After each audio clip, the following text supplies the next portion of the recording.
The Maroon White Pod brought to you by CityLink. For bookings, timetables, updates and any other information, head to citylink.ie. Come along to the Maroon White Pod. We're here to look ahead to round 3 of the action in the Senior B and Intermediate Championships. A lot of permutations, we'll explain them all. But before we do that, we obviously have to touch on Micheal Donoghue will return as Galway Senior Hurling Manager for a 4-year term. He will be joined by Eamon O'Shea, Franny Ford and Noel Larkin.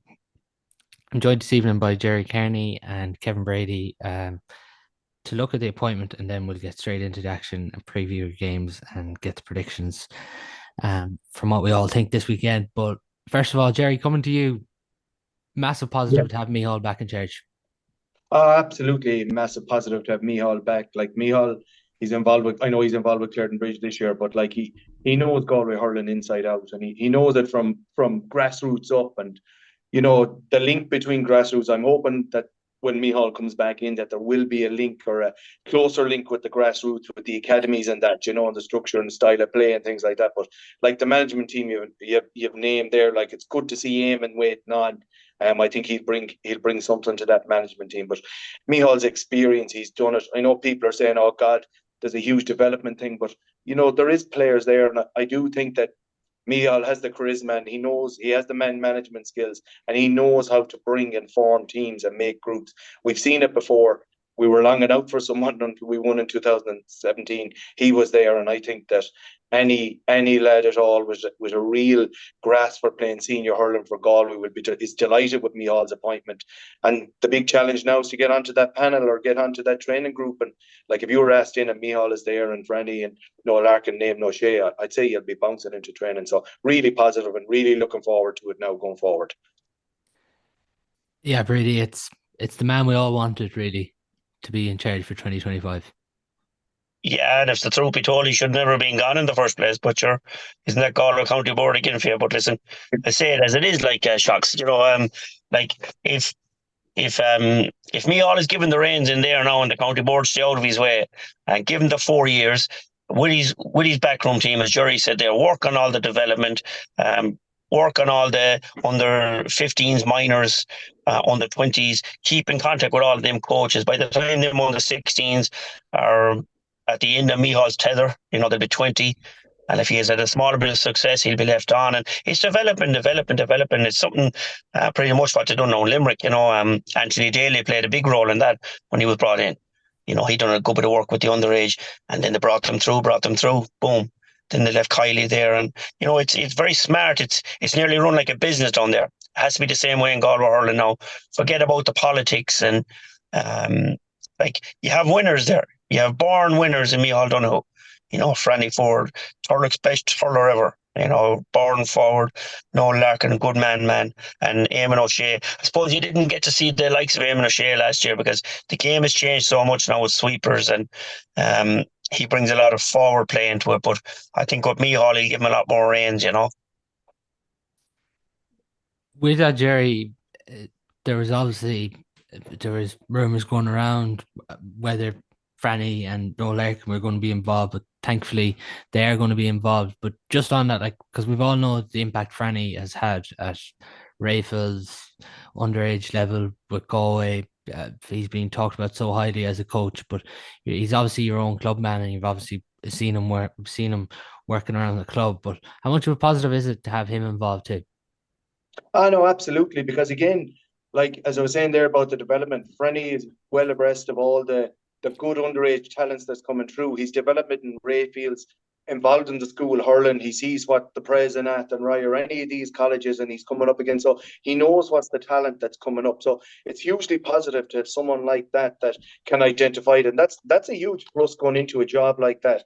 As Kevin said there, the way they do it in Limerick, you know what I mean? All the colleges they've scoured, they know it, Orskull, Reach, all that. It's the same way now with Franny involved there with the school, Noel Larkin and Micheal. So it's really positive because you know what's coming. It's there. The talent is there. They know what the talent is. And listen, they're coming back in to do a job. I fully believe that they're coming back in. Obviously, they'll have a plan set out, but they're coming back in to win All Ireland at the end of the day. Otherwise, they wouldn't be coming back into to take the role. So, like, at the end of the day, you got to wish them the best of luck, and hopefully that it'll go well for them over the next few years. Is that success, Gerry, within this 4 years? Is an All Ireland success for this management? Like, is that going to be their aim more so? Is what I mean there.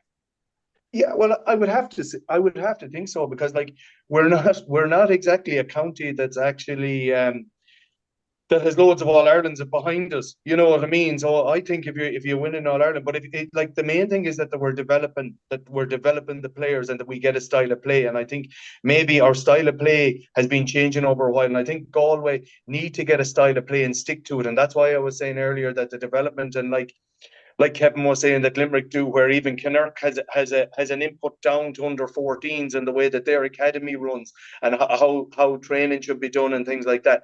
That sort of link is crucial. So for me, obviously, you always aim for the highest as you can in whatever competition you are, whatever team you're with. So I've no doubt that they'll be aiming to win All Ireland, however long that'll take to get there, but to put the stones in place to make sure that they can get there. That's what we're all hoping for Brady at the start, but I suppose the big target here at the start is going to be a Leinster title. It is, yeah. Has to be, but like I said, you have to give these lads time now. Gerry hit the nail on the head. They're coming back to do a job, and it will be a job. They have a lot of work on their hands now. You know, Galway County Hurling at the moment is up in a heap, to be honest with you. You know, there's some lads there. Will they go? More lads, will they come back in? And that's what these boys are here to do. You know, they're here to cut out all the messing. They hold such respect in Galway Hurling, and they know Galway Hurling inside out. And I think a big thing for Micheal is, you know, Micheal's not coming back for money now, or the boys. Like, let's not be fooled here. They didn't leave Dublin to come back to Galway for money. They're coming back here to win an All Ireland, and they know they can. Like, if you look at Clare this year, what Lohan done 4 years, they'd won nothing. Five. They won 5 years, yeah. And, you know, won his All Ireland on the 5th year, and all the stuff that went on down there. So, like, leave them be now. You know, I was reading an article there that Farrell led up during the week. Let everybody get behind them. And he's right. And I know it's frustrating at times when you'd see maybe some of the so-called lesser counties maybe pushing us, but you know, that's where we're at the moment. You know, we're not up at the top pedigree at the moment, but I think it'll take us 2 years to get back to maybe even a Leinster title shot, to be honest with you. Yeah, the one thing I would say about this management team, as Kevin's mentioned there, and Gerry, they know Galway Hurling inside out. Micheal's on the line with Clarinbridge in the senior championship. Noel Larkin's on the line with Mullagh Court in the intermediate championship. Eamon O'Shea, I'm sure, is nearly at every junior game because his son Donald is playing with Salt Hill in the junior championship. And I don't think there's a better man than Franny Ford, who knows all the grades inside out. So it's just on one thing there, Shocks, that Farrell was on about during the week. He said, if you can get one club hurler out of every club, he said, even from junior level, and he's 100% right. Like, bring them along, bleed them along, and, you know, progress them into senior hurling, because, like, we have so many good club hurlers in Galway. There has to be a pick of 30 players there. Yeah, when you look at it, it's a good point there, Gerry, because even if you look at the intermediate grade, the only Galway hurler we have at the intermediate level is Conor Whelan. Yeah. And there is every club, like intermediate and senior B, they all have the players that are the club players and probably are the stars. So like they will look and they will go down to the intermediate level, I'm sure, and the junior level, and look at what is and what they can bring together and bring the panel and bring as good a panel as they can together. So I've no doubt that they're looking already. I'm sure there's a good provisional panel, or they have a panel in their head on the style of play they want to play, and they probably have a panel to do that. So I've no doubt they've started looking already to form that panel, you know. And like at the end of the day, you have to cast your net far and wide. You know what I mean? You can't just go at senior. It's the senior clubs, and it's only the senior A's and the senior B's or whatever. As Kevin said there, that there's good players in junior clubs, and it's a matter of bringing them along. Which if you go back in the day when Michael Coleman, when Abby Knockmoy were in intermediate, and Michael Coleman was picked from intermediate, and he went into midfield. Like, he was one of our stars in that time when they were winning in 87, 88. Do you know what I mean? So there's always good pickings, I feel, in every club. So it's just a matter of bringing them good ones along, you know?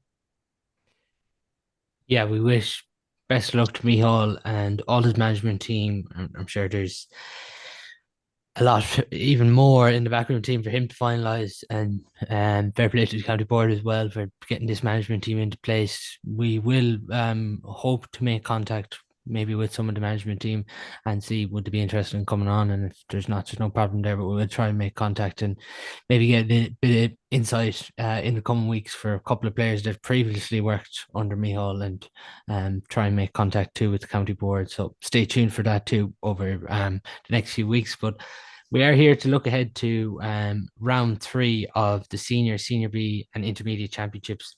A huge amount of action to look forward to here this weekend. 8 games in senior, 4 games in senior B, and 8 games in intermediate. Clubs trying to avoid relegation, clubs trying to get into the prelim, and clubs trying to avoid the prelim and get into the quarterfinals. And a lot at stake when I say all that, Kevin. Yeah, it's the moving week, isn't it? First week, it's a sort of a standoff week. You don't know how fit you are till you hit the field. We spoke about that the first week. Second week, if you win your second week, you're nearly home and dry. If you lose, like you said, it's a knockout weekend for a lot of clubs this weekend. And it sort of make hay while the sun shines. If you had your win the first 2 weeks shot, so it's a huge weekend in Galway hurling now, and it's proper championship. Really looking forward to this weekend now. Yeah, it is. It is a big one, Jerry, even for some of these clubs, because like every club doesn't want to go into this relegation, and then every club wants to just even crawl into this prelim if that's what it has to take. Listen, teams that bite your hand off now for a 1-point win just to get in and get going. And the way it is there'll be management teams scratching their head this week and putting plans in place. And it's all about what will happen on the day. And every club is going out, whether they're going for their third win to keep momentum, or whether they're trying to get their first win. And there's some crackers and some clubs that haven't got points at all, but everything is on the line for them this weekend. And despite having lost 2 games, they can still really have a big say in this championship in the preliminary quarterfinals if they get a win this weekend. So really looking forward to going to a few venues this weekend and seeing some cracking action.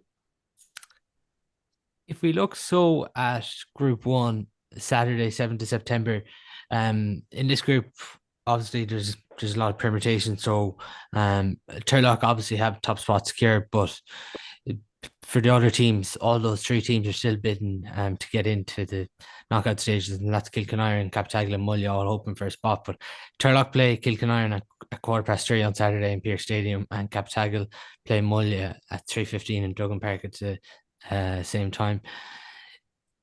Brady, have you been texting the cousin now after Thomas have lost and Turlough are flying? No, Darren won't talk. Darren he said to me a few weeks ago, he said, "Don't be tipping us." He said, "You put the blight in me last year." So listen, you have to be awful impressed with Turlough. Like, the only concern I'd have for Turlough going forward is scoring goals. I know it's still early on in the year, they can only be what's put in front of them, but for me, the big X factor for them this year is having Dave Morris involved. Some clubs don't realise what Dave Morris will bring to a setup. I've been lucky enough, I played with David football with Galway over the years and stuff, and I've had him in around camps. He's a phenomenal coach. He's a real thinker. He will bring their foul count down by about 40 to 50%, and their turnover will be something similar. It's absolutely huge. And I think to even get him involved in with Turlough, the coup to get him in this year is a huge scalp for them. They could have a big shout in the championship. Yeah, Jerry, you're obviously a Turlough man. You must be fairly happy with the way things are going so far. Oh, you'd have to be happy, like, as a Turloughmore person. Like, in fairness, all the challenges that have been put up in front of them, they've taken on, and they've been impressive. And there's been a good spread. Good to get players back into the team like Kevin Hussey and Killian Traers, who weren't there last year due to injury, and then Sean Loftus, obviously, and Sean is flying, joint captain as well, and he enjoys that leadership role and playing really well. And they have a good structure, and I suppose I would have worked with Dave Morris in a previous role, and again I'd echo what Kevin said there. Really good appointment. He will bring loads to the setup, and obviously you can see some of the stuff already he's doing, so it seems to be working really well. And they're in now on merit. They'll hopefully have 3 wins after this weekend. And then it's on to the quarterfinals. You'll have that month break and how you do that. But like their experience, they'll have all that worked out once they get the result they want this weekend and move forward, you know. Just on Turlough before we touch on Kilconieron, Gerry, do you think Turlough will mix up the team now a bit this weekend? Like they've got some guys there on the bench that haven't really had game time. I'm thinking of the likes of Jamie Holland. I'm thinking of the likes of Brendan Phelan. Vincent Doyle has got some game time. Michael Morris, Matthew Tarpey. Like Matthew Tarpey, to be fair, he'd probably be on, and Jamie Holland, the two of them, they'd definitely be on more senior teams. And in fairness to Matthew Tarpey, I thought he was probably really impressive this year for Galway midfield. So, like, whether they'll change the team that much, like, at the end of the day, the main thing for Turlough this weekend is to get the 2 points. That's the main thing for first and foremost. So, like everything, we're not privy to what's going on in training, and like I've no doubt the management team will pick the team that they feel is the best to get the result. So if them boys come into reckoning, all well and good. But for Turlough, the first thing is to get the result, and then everything else will take care of itself. So whether they mix the team up, it'll depend on, I'd say, how lads are going in training, and the management will pick based on that. When it comes to Kilconieron here, Brady, they're not going to be thinking this way, but there is going to be a narrative that for Kilconieron, it's about keeping this game tight and not getting hammering like Cappataggle got. Obviously, if Mullagh were to beat Cappataggle, that's all 3 teams at 2 points. The calculators will be coming out then.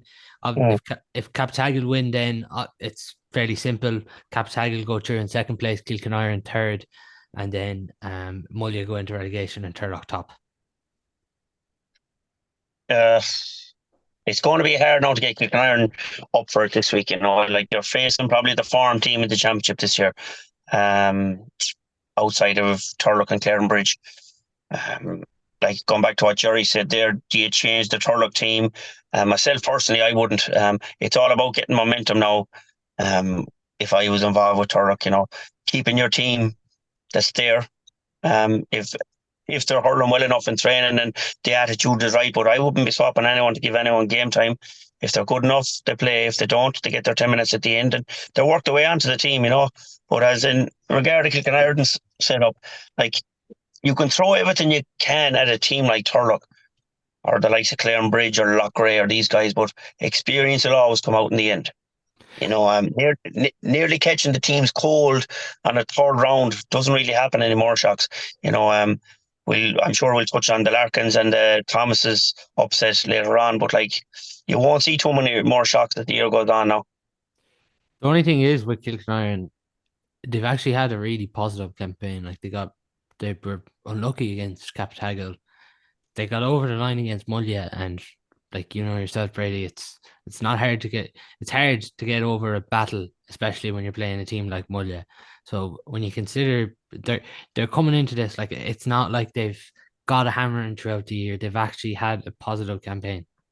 Yeah, I agree 100% with you. And they could have won a couple of games, but at the same time, when you're playing a team of the likes of Turlough that are really out to make a statement, that's my own good feeling. And I don't want to be blowing them up because, you know, sometimes there can be a backlash from that. But I can't see anything other than Turlough just being total dominant in what they have to do this weekend. Kilconieron will give them enough of it. Don't get me wrong, they're a right good hurling side and have some lovely hurlers, so very good free taker and stuff like that. But you know, I think the weekend is promised good again, and I think it's going to suit Turlough all over. Them lads are there to do a job this year, second year there. Can't see them being beaten, to be honest, Shocks. It's the younger players, Gerry, for Kilconieron, the likes of your Oscar O'Gorman, Keith Burke, Sean Connaughton, who had really good campaigns. Yeah, they've had really good campaigns, and I think this is a really important campaign for Kilconieron that they do make the preliminary quarter-final, because they have some great development coming up and some lads coming. You'll seen on the minor this year, just to think of two, Eamon McGlynn and Owen Malidi. They have some really good young talent coming through, midfielders forward, which they probably need to go. Good goalie this year with Shane Murray as well. You know, really good young players. And it's a matter of keeping them going. Really good coach in Dinny Cahill as well. So Dinny will have them well well up for this game. He'll have them well up. But I agree with Kevin. It'll be very hard to see them against a seasoned Turloughmore team. And once Turloughmore are professional, then there'll probably only be one result in it. And I think as well, Ian McGlynn, I don't know, he got injured after the first game. So Ian McGlynn is a big loss for them if he's not on the field, because I rate him really highly. I think he's a bit underrated sometimes, but anytime you see him playing either in a Kilconieron jersey or even in the NUIG jersey, he played really, really well. Yeah, he didn't play the last game against Mullagh, so he probably is up against it to play this weekend. Just before we get on to Cappy Mullagh, Gerry, something we do every week on the podcast, we predict the game and the margin, and it quite often ends in our heads being shot, and people come back to remind us, like it did over the football at the weekend. But I'm going to start it off here. So I'm going to go Turloughmore to win this by 9 points. Brady, what's your prediction there? I said Turlough by 10 last week, and you were laughing at me, and it turned out bigger. So, no disrespect, but I'm going to go Turlough 12 this weekend. I think they're on a mission. And Gerry, how do you see it? I'd see Turlough by 8, at least 8 points.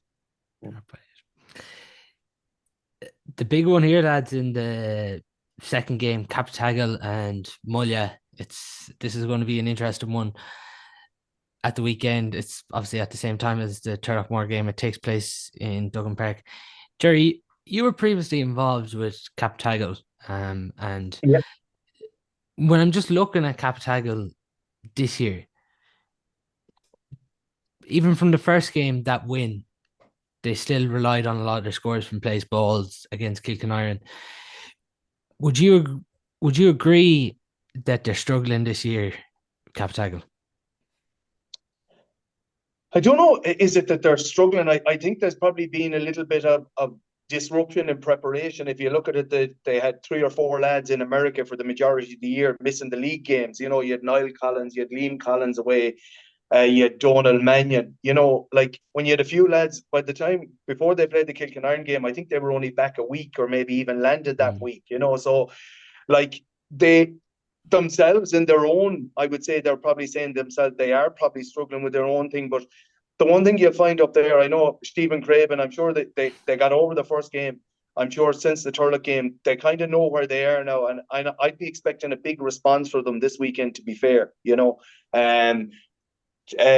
Mannion was injured for the first game, came back the last day. And I thought, to be fair, they started quite well for the first 10 minutes against Turlough. And when they were giving the ball into Jay quick, and for some reason, I don't know why, that kind of stopped.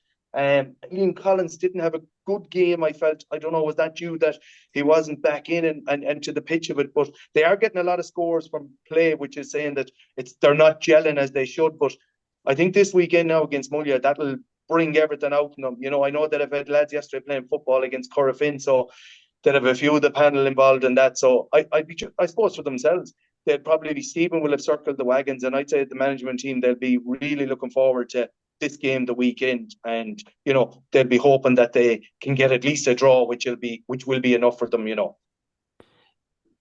The one thing we can still say about this, from even some of the older players that are still in the Cappy squad, like that Turlough result obviously would have hurt them, but like there's huge resilience in this Cappataggle side.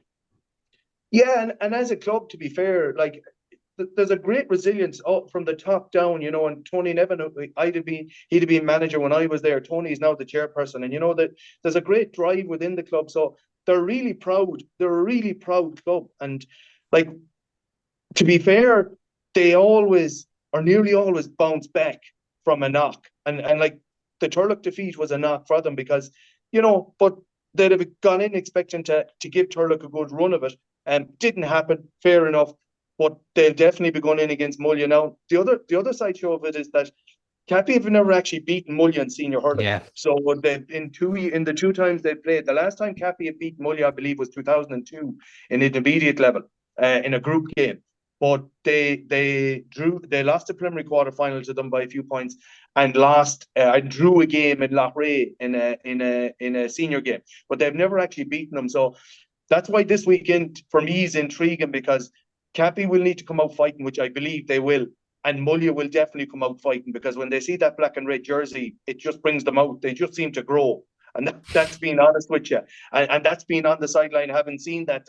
They do seem to grow. And I know it might come down to whether the Glennons are playing or not. But regardless of whether the Glennons are on the field, there'll be a huge drive there in them to go at Cappy. And they will believe this week that they can beat Cappataggle. There's no doubt in my mind Mullagh can believe that. But at the same time, I expect a kick from Stephen Craven and the guys. When Jerry's saying that there, Brady, like it gets excited thinking of it here between Cappy and Mullagh. Like there's going to be nothing spared. No, nothing. An old derby there. And, he summed it up lovely, when the Mullagh lads see the black and red. And sometimes, all your game plans and all your talking and all your sports psychology and even all your pre-season, all that goes out the window, when it comes to a derby like this. And, it's like the old saying, a game takes a life of its own. And whether the Glennons do or not play, it makes no real difference. But then surely they need them. Oh, of course they need them. Sure, every club would need them. If they play great, it'll make up for a great game. Briscoe's still there, but I still think Cathal Dervan is a huge loss for Mullagh. He's such an anchor man for them. But I wasn't at the Turlough game now, or in the Cappy game. I was listening to it and watching bits of it. But we spoke about Cappy, the week before, that they rely so much on frees and different things. And, Gerry was involved with them a few years ago. And when they were going well, they were a quarter-final, semi-final team. I didn't ever feel they were good enough to win a county title. I feel they've gone back a bit. Now, is there a kick in them after getting a hockey in off Turlough by 14, 15 points, whatever they were beaten? I just don't know. I don't know. And that's the reality of it. Mullagh are not going great up there by all accounts. They hadn't been going well pre-season. Things be getting off sluggish.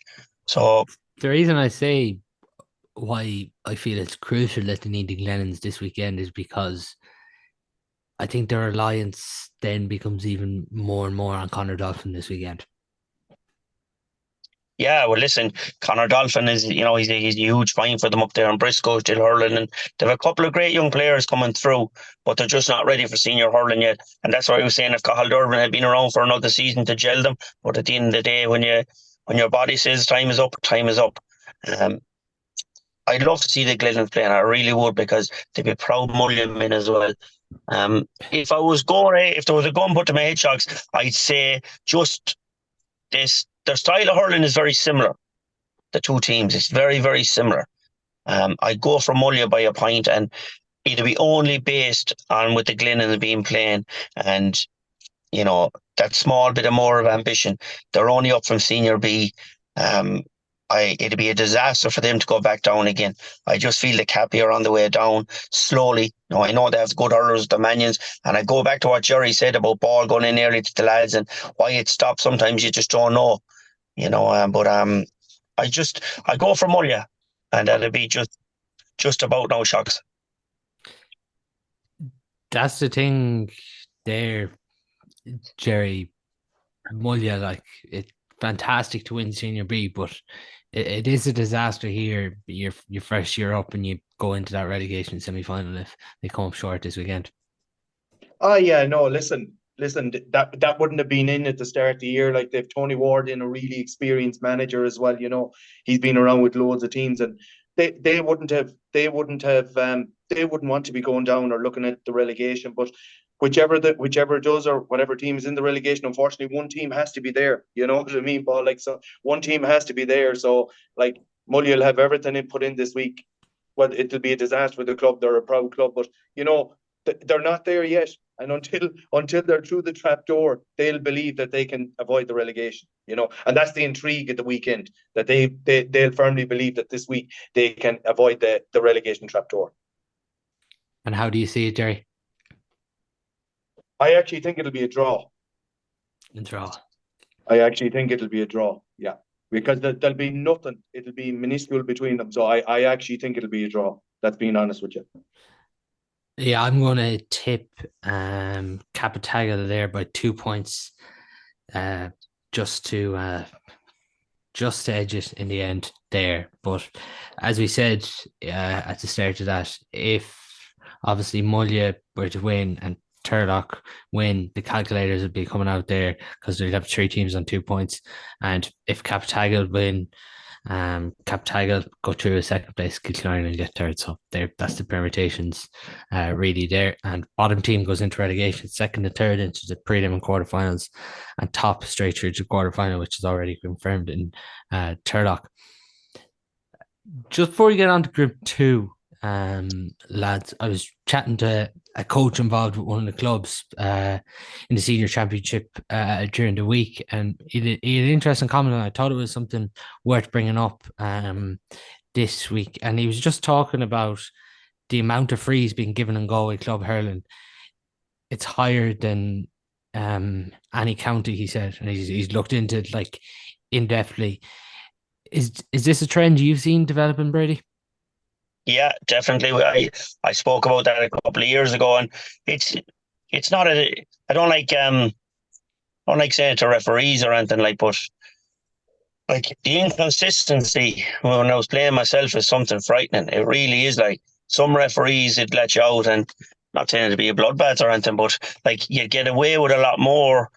Tugging of a jersey and you get a yellow card for it, or a late hit and a bit of a schmozzle. Small things like this, shots. Like the county final down at Kilkenny a few years ago, like there was it 8 frees in the county final? 8 frees in the county final. Like we'd have 8 frees in the first 10 minutes in the county championship in Galway. And I wonder then why we go in and play the Limericks and the Clares and the Kilkennys that we're not able for the physicality of it. And we're so well groomed and physically hardened. But like go out in the field and like our referees are not helping us by blowing for so many frees. They genuinely aren't. And I know they're going by the law of the land, but sometimes you have to use common sense. And a lot of these referees are former hurlers. Let common sense prevail. If lads have a bit of a schmozzle off it, don't be putting them on a thread with a yellow card. Hold them aside and say, listen, boys, you get another chance, calm it down, or then you're going in the book. But like straight away now, it's a yellow flash and keeping lads on their toes. It's crazy, shocks. Like a lad goes away and you go to flick a ball off his hurl now, and the ball isn't being moved so fast. You miss him by a split second, yellow card because you hit him on the elbow, or you hit his hurl off the chop. It's like, there's no consistency. There genuinely is no consistency.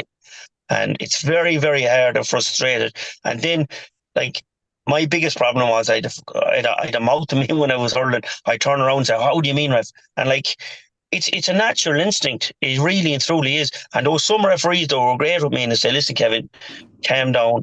You're not getting a yellow this time. Or, do you know what I mean? Yeah. I'm only talking like there's so many guys out there that are in the same boat. And they're marked players going out, mark X, Y, and Z. Umpires watch him. And, like, guys train so hard for this, shocks. And I'm not saying any guy should get away with anything.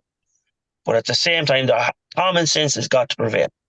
It really and truly does. And thank God there's no black hair in hurling, or there'll be no one going through the turnstiles. I really mean that. Yeah, I think conditions have to be factored in too. Particularly there, second round, like it was awful weather we had, and that Oranmore Ardrahan game is one game that stands out for me that just it never got going. There's just too many frees in it, and then it turns into a free taking competition. Well, it did in that game anyways. Is that something you see as an issue as well, Gerry? Yeah, and the thing is as well is when you start getting a lot more frees, the players nearly start getting aggro because especially in some of the frees, if they're deemed to be soft, like everyone on the terrace, they're all looking in going, geez, how is that a free or how is that? I know a referee, you can say, has a hard job sometimes, but I'd agree totally with Kevin. The inconsistency makes it hard. And if you're a player in the middle of a championship game and it's hot and heavy in the middle and you're trying your best for your club and there's a free given that shouldn't be given or something like that, that really frustrates a player as well. So I think that inconsistency is not good in the game. But again, how do we change that? I'm not sure as it goes on. I'm sure that the refs have their meetings and they go through what are the frees and what are the types of frees that are given and things like that. But it's just to have the consistency. One ref might let you have quick puck outs. Another ref will blow you up on it. So even that sort of thing is very frustrating for even a goalkeeper. Win a game if you're practicing. So yeah, it is a bit frustrating. Yeah, for sure. What step can we take there to try and solve this? for starters, Shocks, like, there's some of the umpires there that come with them, and no disrespect to them, but like, you know, some of them are like guys that have been coming out of mass on a Sunday morning. Like, but honestly, Shocks, call a spade a spade. These are guys like that have been around with years. Like, Yeah. get former hurlers involved. Bring them with a referee, coach your umpires, coach your linesmen. Have guys that are respected, that understand the full back line, understand the forward line, and it's very simple. You know, one umpire looking at another umpire, was it over? Like, it could be 2 foot in or 2 foot wide. Like, there can't be these mistakes made at this level, and they wonder them why there's a bust up going off the field. Guys deserve better. They deserve proper umpires, proper linesmen that are physically fit, that are physically able to see perfectly. Genuinely, Shocks, these are questions that guys speak about but won't say it. And as a former player, I'll say it. Guys need the best out there. If they're given the best, they deserve the best. Yeah, I agree with you. It's even worth maybe even some refs that do linesmen.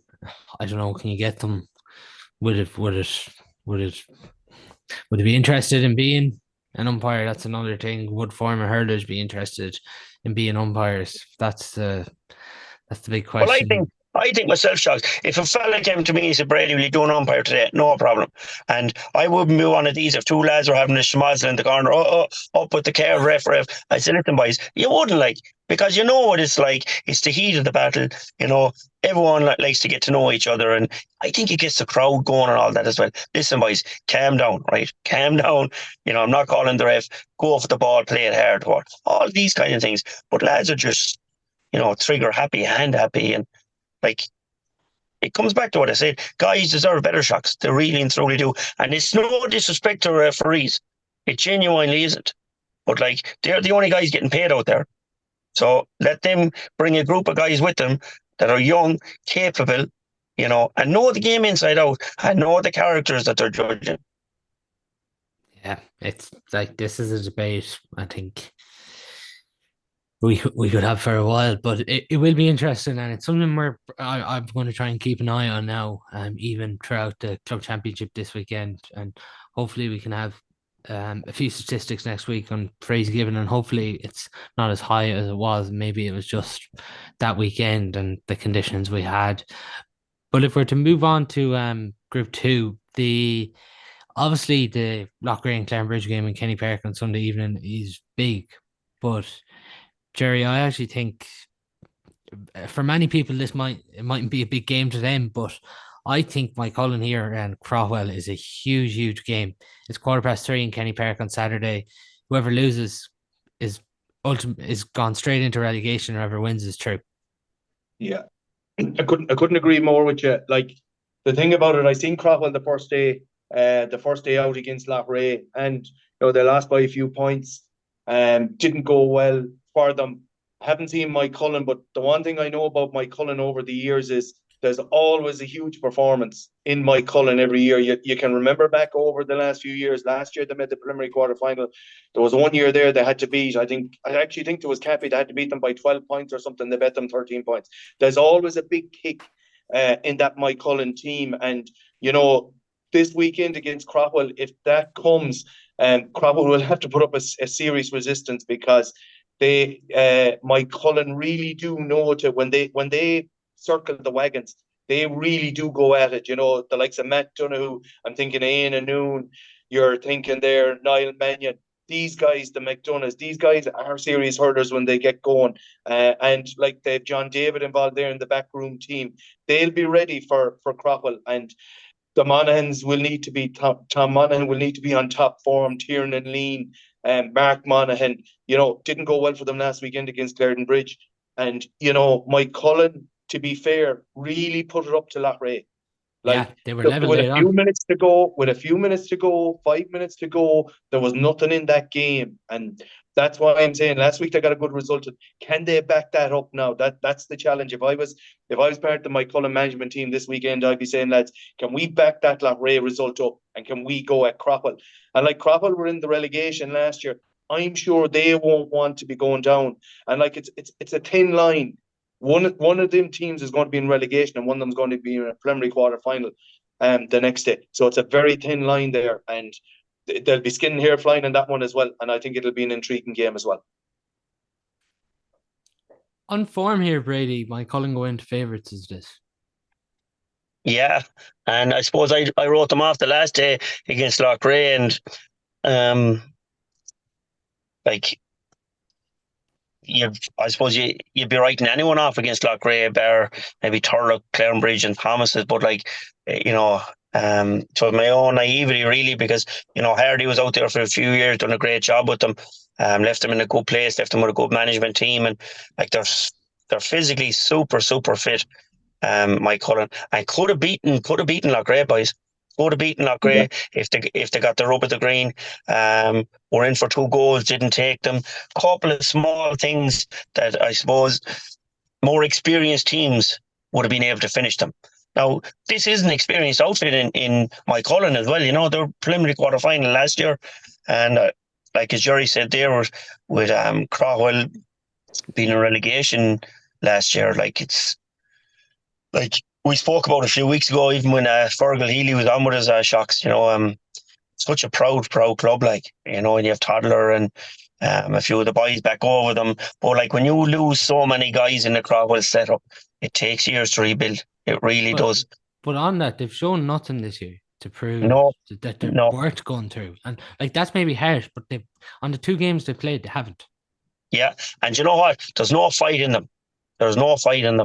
Like, their big name players are gone out of it, and I suppose what we were speaking about earlier on before we came on the show about a different team. When certain guys go out, you expect other guys to step up to the plate, and they just haven't done it. But then again, when you're trying to replace the likes of these guys, they're once in a lifetime kind of players, the guys I was on about in Craughwell, and I think Craughwell could be in for a rough season yet, lads, to be honest with you.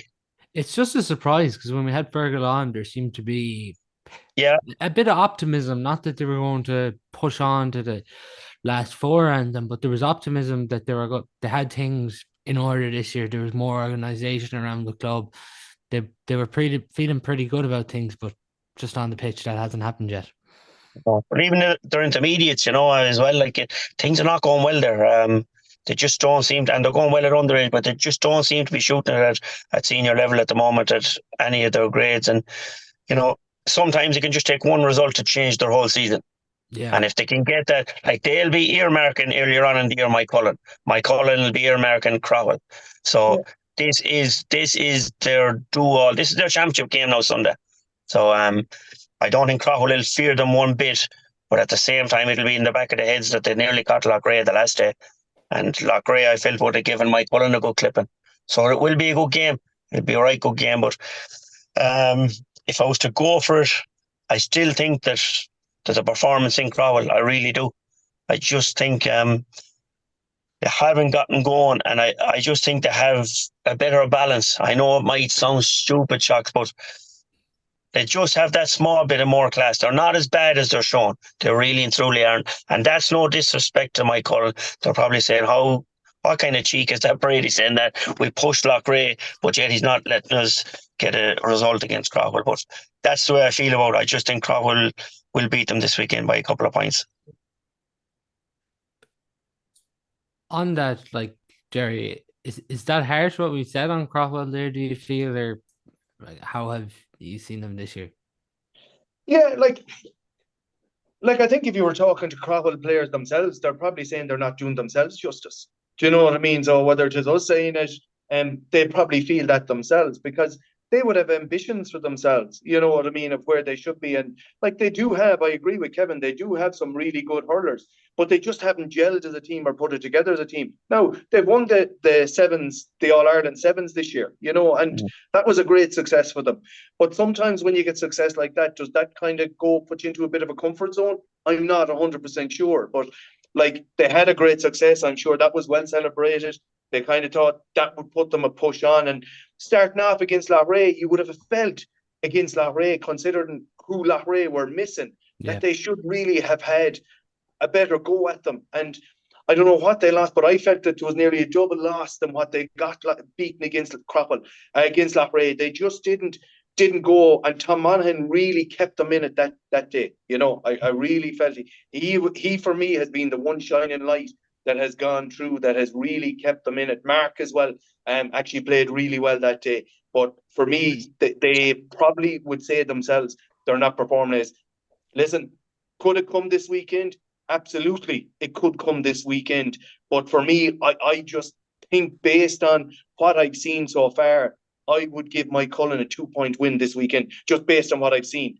I'm not saying that won't come back to bite me, and Craughwell could turn around and say, we'll show him.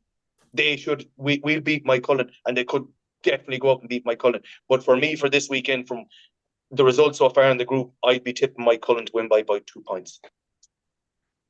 Yeah, I'm going to agree with you there, Gerry. I think Moycullen too. Even Dermot Davern this year from the place ball has been excellent for Moycullen. Throughout the championship, really, really accurate. And Fionn McDonough inside proves a huge threat. Colin Cunningham as well. We've all seen him at underage. I think Moycullen are going to edge this by 4. Brady, you said Craughwell there. What's the margin you think they're going to get over the line by? I go Craughwell by 2 points, yeah. Craughwell by 2 points.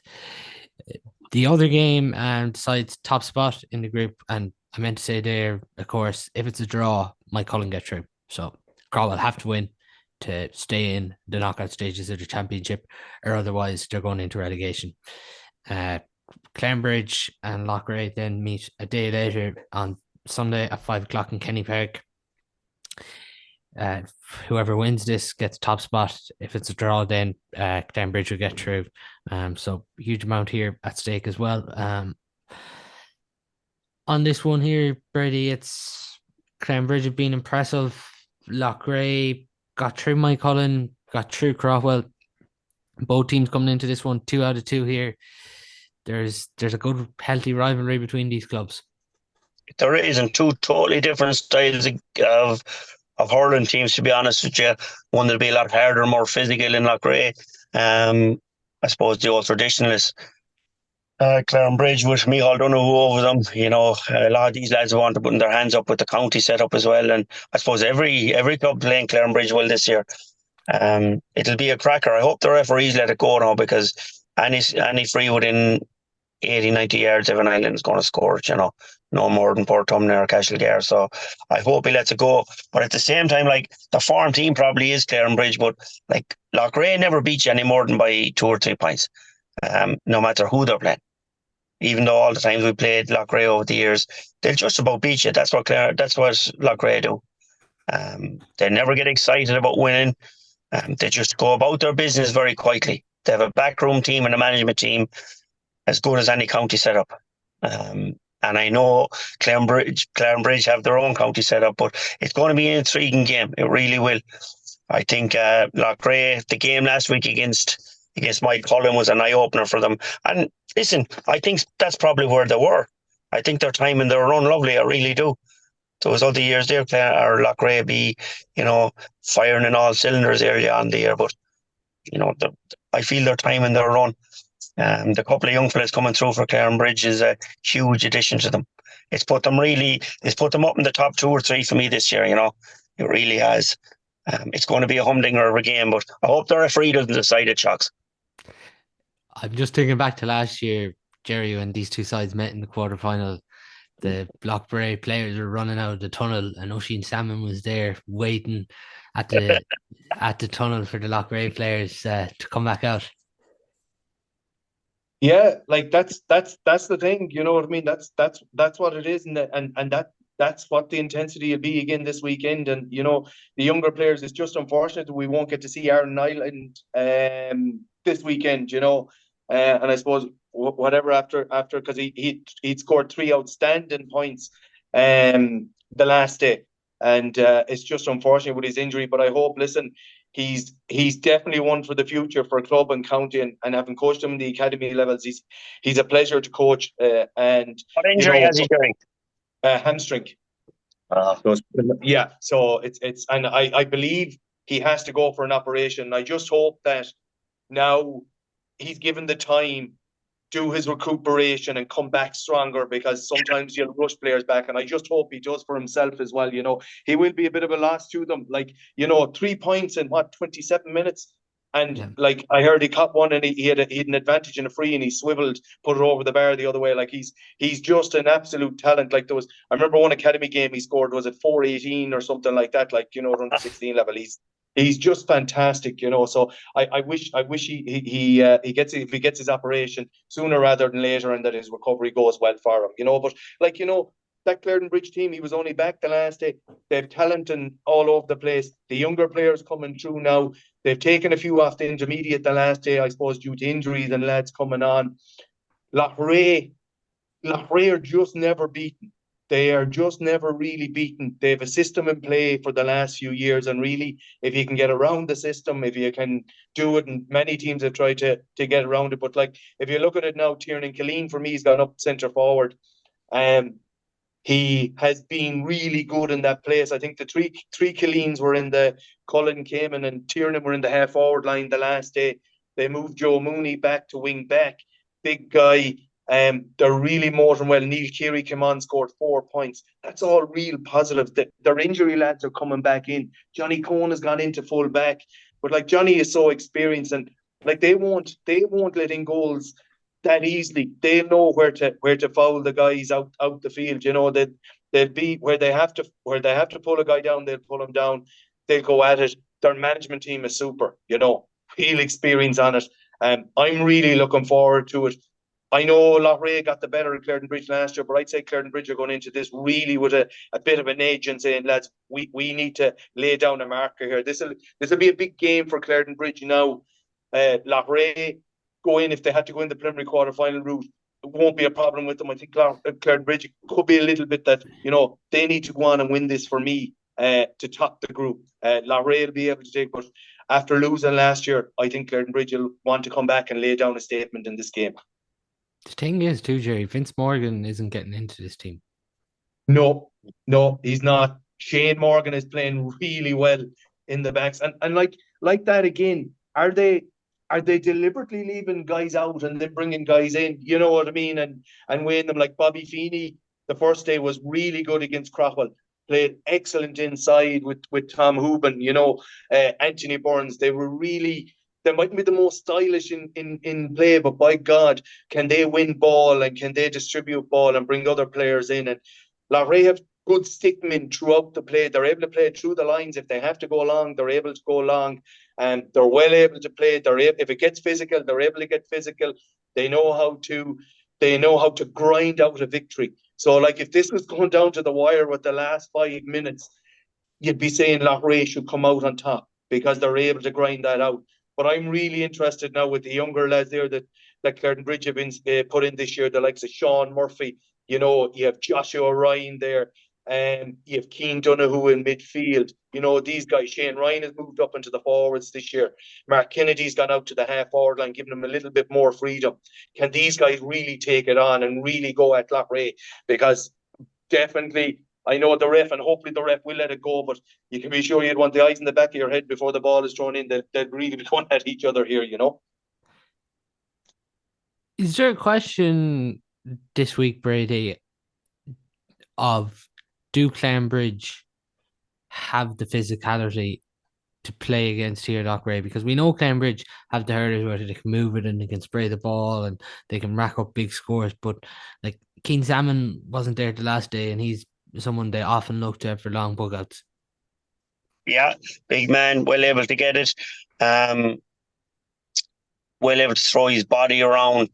Listen, I said it 2 years ago when I seen Clarinbridge. I seen a side to them. I think they were in Kinney Park. I don't know who they were playing, and it could have been actually Loughrea. And the physical exchanges off the ball was something I wasn't used to with Clarinbridge, to be honest with you. They were always renowned as, we'd say, like Craughwell, lovely hurlers, and when they're ahead, they'll keep you ahead. But like Clarinbridge, like they're a class outfit. They really are. If St. Thomas's hadn't been as prominent, you'd actually say they'd have a county title or two, no more than Turloughmore or Loughrea. It'd be thrown around a bit more. They're that good, but at the end of the day, they can only do it on the day. Now, I didn't know young Nyland had a hamstring injury that bad, and I reiterate what Gerry said, and I've no doubt that Micheal Donoghue will be watching him later on in the year. and the year after, finding that young fella, get him the best of surgery and everything that's needed. But going back to what you said, I actually think that Loughrea will win the weekend. I think they're timing their run. I just think Loughrea are just a different... Without all their players, you think they're going to beat Clarinbridge?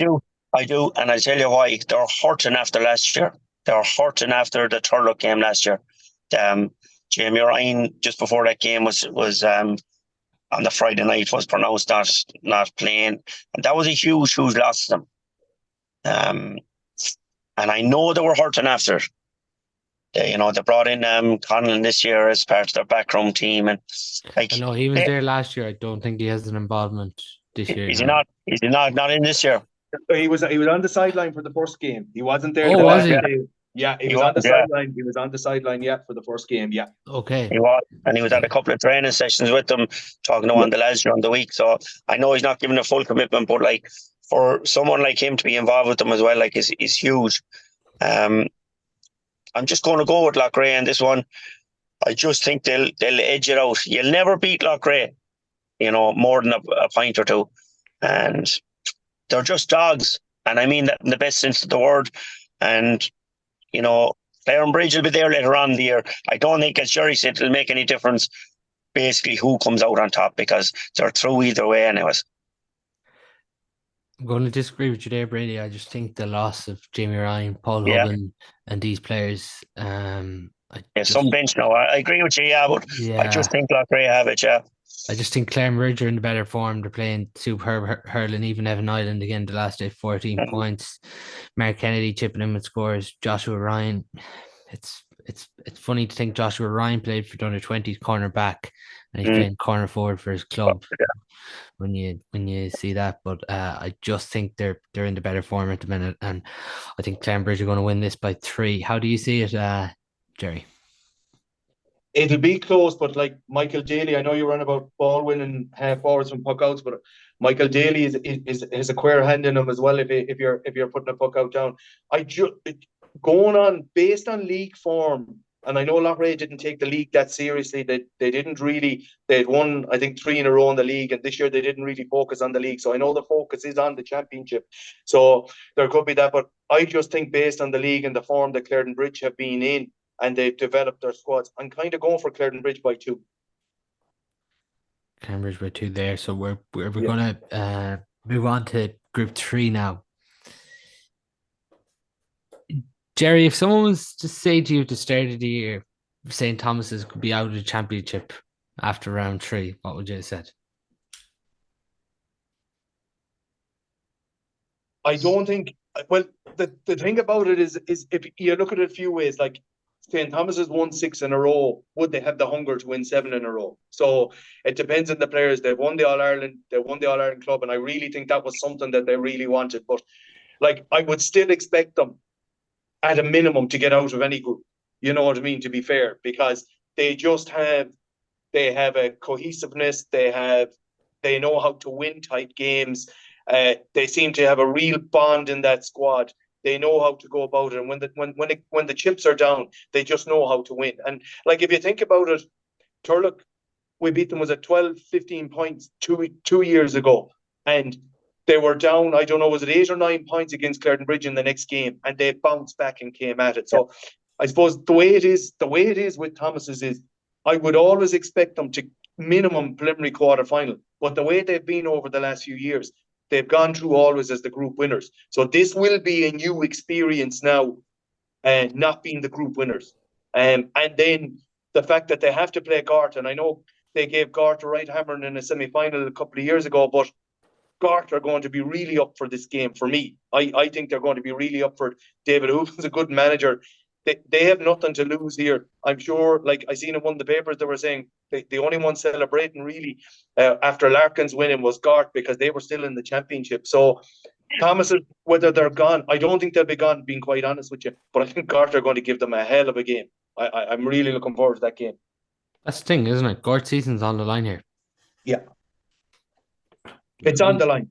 100% it's on the line. And like, that's the thing with all the groups. Like, no matter what way we've looked, like we've spoken about all the groups, there's games, most teams, when it comes to the last 2 teams, their championship is on the line. It's a thin line, preliminary quarter-final or relegation. And that is a thin line. But there's a massive difference between a preliminary quarter-final and a year and being in the relegation dogfight, because when you get into a relegation dogfight, it doesn't matter who you are. And Thomas had been down there a few years ago. It's not easy in a relegation dogfight because teams will rise. You'd be playing a different type of year. The hurling would be different. So there's a thin line between the preliminary quarter-final and that. So, that's why you put everything on the line for one game if you have to. This is a huge local derby here, Brady. Yeah, we're on about it off air before we came on, and I'd have a lot of friends up in Gort and even up in Thomas's as well, and I do a good bit of work up around there, and they hate each other. They hate each other, and they don't mind saying that. They really don't. But it's a great old healthy rivalry. It really is. I was talking to one of the Gort lads one day. He says, I hope they don't win the All-Ireland. I hope they don't win the All-Ireland. But this is, and they have a chance now. They have a chance to knock them out the weekend. It will be some game. Like Paddy Commons is a big loss to Gort now. We spoke about that off air. It's a physical side of it. There's not many teams, bar Turloughmore, maybe Loughrea, that can match Thomas's. Gort will. Gort physically were always big men.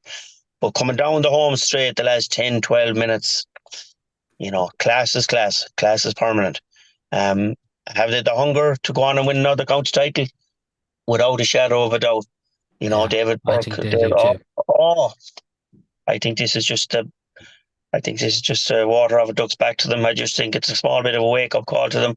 The real calm heads in that dressing room with David Burke and these guys, and he still has a huge part to play in Galway hurling. But put it like this: who would you want in your corner coming down the last 10 minutes? Like, would you want a Thomas's bandwagon behind you or a Gort bandwagon? And it's no question, it's a no-brainer. Like, Thomas's are absolute ultimate winners, and I know their time will come. And Athenry's time came, and Portumna's time came. But as David Burke said to Cyril Farrell after last year's county title, he says, we won't be happy till we get to 7. Patrick's well done that.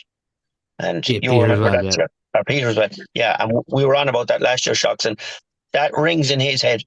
He doesn't make that statement lightly. David Burke is a ruthless, collective guy. He's hurling savage at the moment, and I can't see anybody beating Thomas in the championship. That's being honest with you. No, don't get me wrong. Gort will give them enough of it. But I'd be going for Thomas's 7-8 points. Yeah, it's the thing, Gerry. It was obviously a big win for Larkins over Thomas's, but that could only spark something now in this group. Absolutely, it makes it all the more interesting, doesn't it? Because now it's given, I suppose, the one thing that Tommy's beating Thomas's does is it gives other people a bit of a kind of a light to say, you know what, maybe they're not as invincible as they are. But I agree with Kevin. Within that dressing room, they're real leaders, and now is the time they'll stand up. And I suppose we've seen it over the last few years. That's the thing. It's not like you're kind of wondering, will it happen? You've seen it happen. You've seen it in the flesh. They've stood up when they've had to. And if David Burke is saying that they want to get to 7, you can be sure they'll be doing everything in their power to get to 7. You know what I mean? That is, and the other side of it is, that is the frightening thing for everyone else. You know what I mean? That Thomas's might have been beaten, but other teams are still looking over their shoulder now saying they're not gone. And until Thomas's are gone, they're not gone. And that is the thing. So until they're beaten, so whenever it happens, until they're beaten, Thomas's are still very much the favourites to win the county cup. And let no one else say that they're not, until they're gone. It's the thing here too, obviously, if Thomas's were to lose to Gort the weekend, then, and Clonmerdale and Larkins is in the other game. If Larkins were to win that, you'd have 3 teams on 2 points. So the calculators will come out.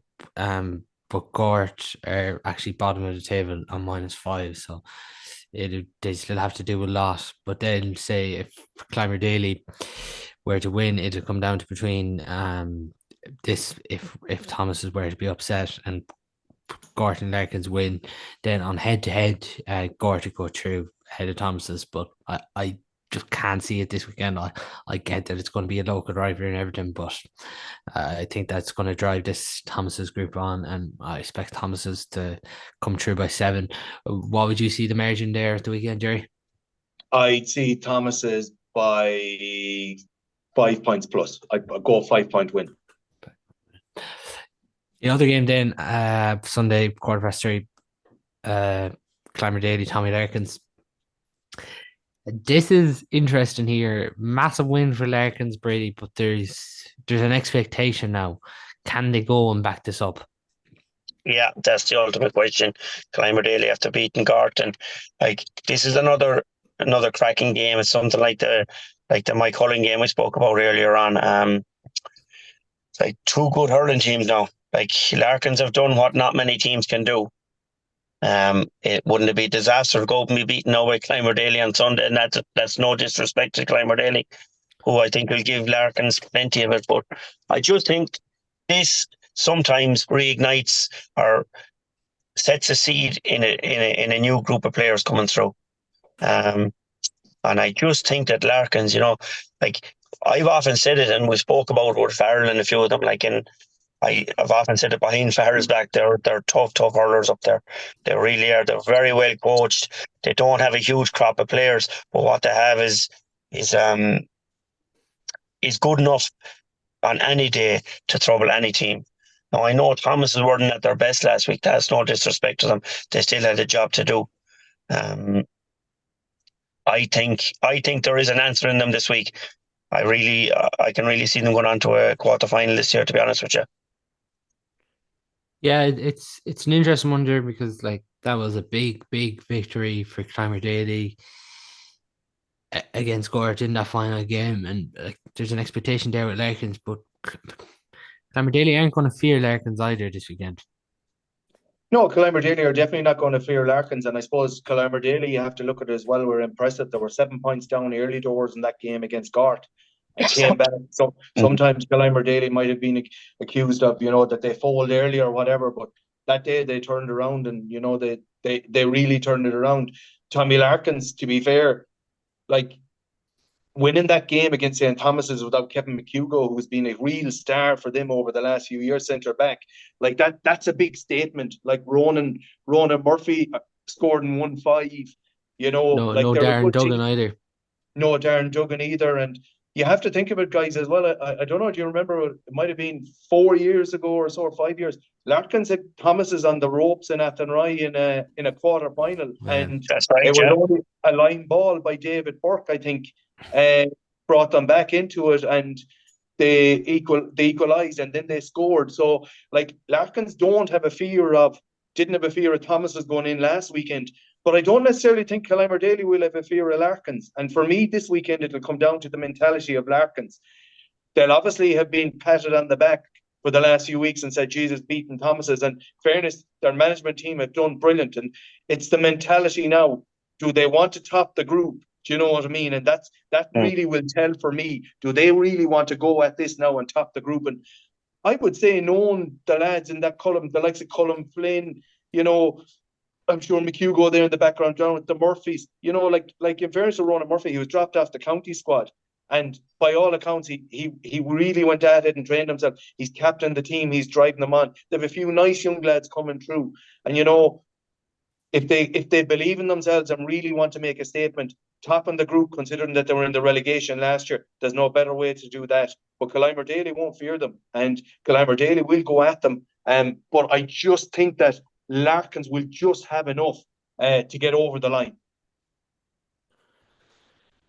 Are Larkins contenders? I can't see it. And you might say, well, how do you make that out? They're after beating the All-Ireland champions. And if you ask me in 2 weeks' time, if they beat Clymer Daly this weekend and beat them with a proper attitude and a workman-like performance, then I could say, yeah, if they get a couple of injuries back and stuff like that. But as of now, it's a big question mark. It really is. It's how they bounce back this weekend, Shocks. Sometimes when a team is down, it's very easy for them to come back because they've nowhere to go. There's only so far you can go down. But when you're up there on the pedestal now, as Gerry said, and you're getting the taps in the back and We've an old saying, there's only a few inches of attack and tap in the back and a kick in the arse. So they have to be very, very careful this weekend if they go about it like they did against the Thomas's game.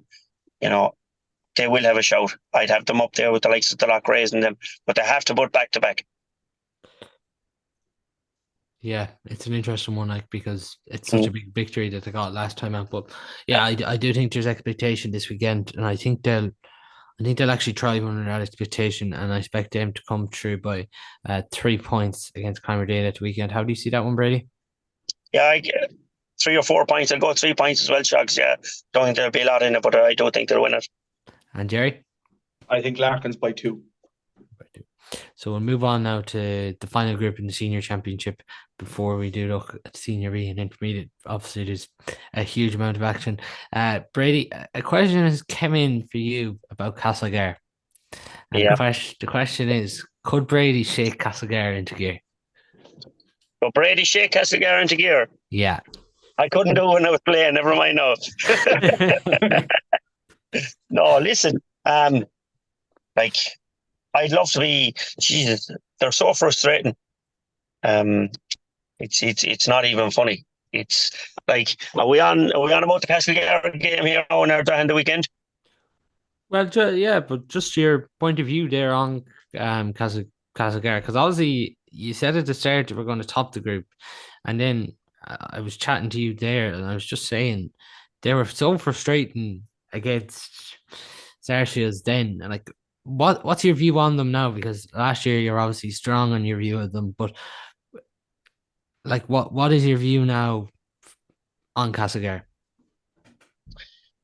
Oh, people are saying that they'll change his mind every day.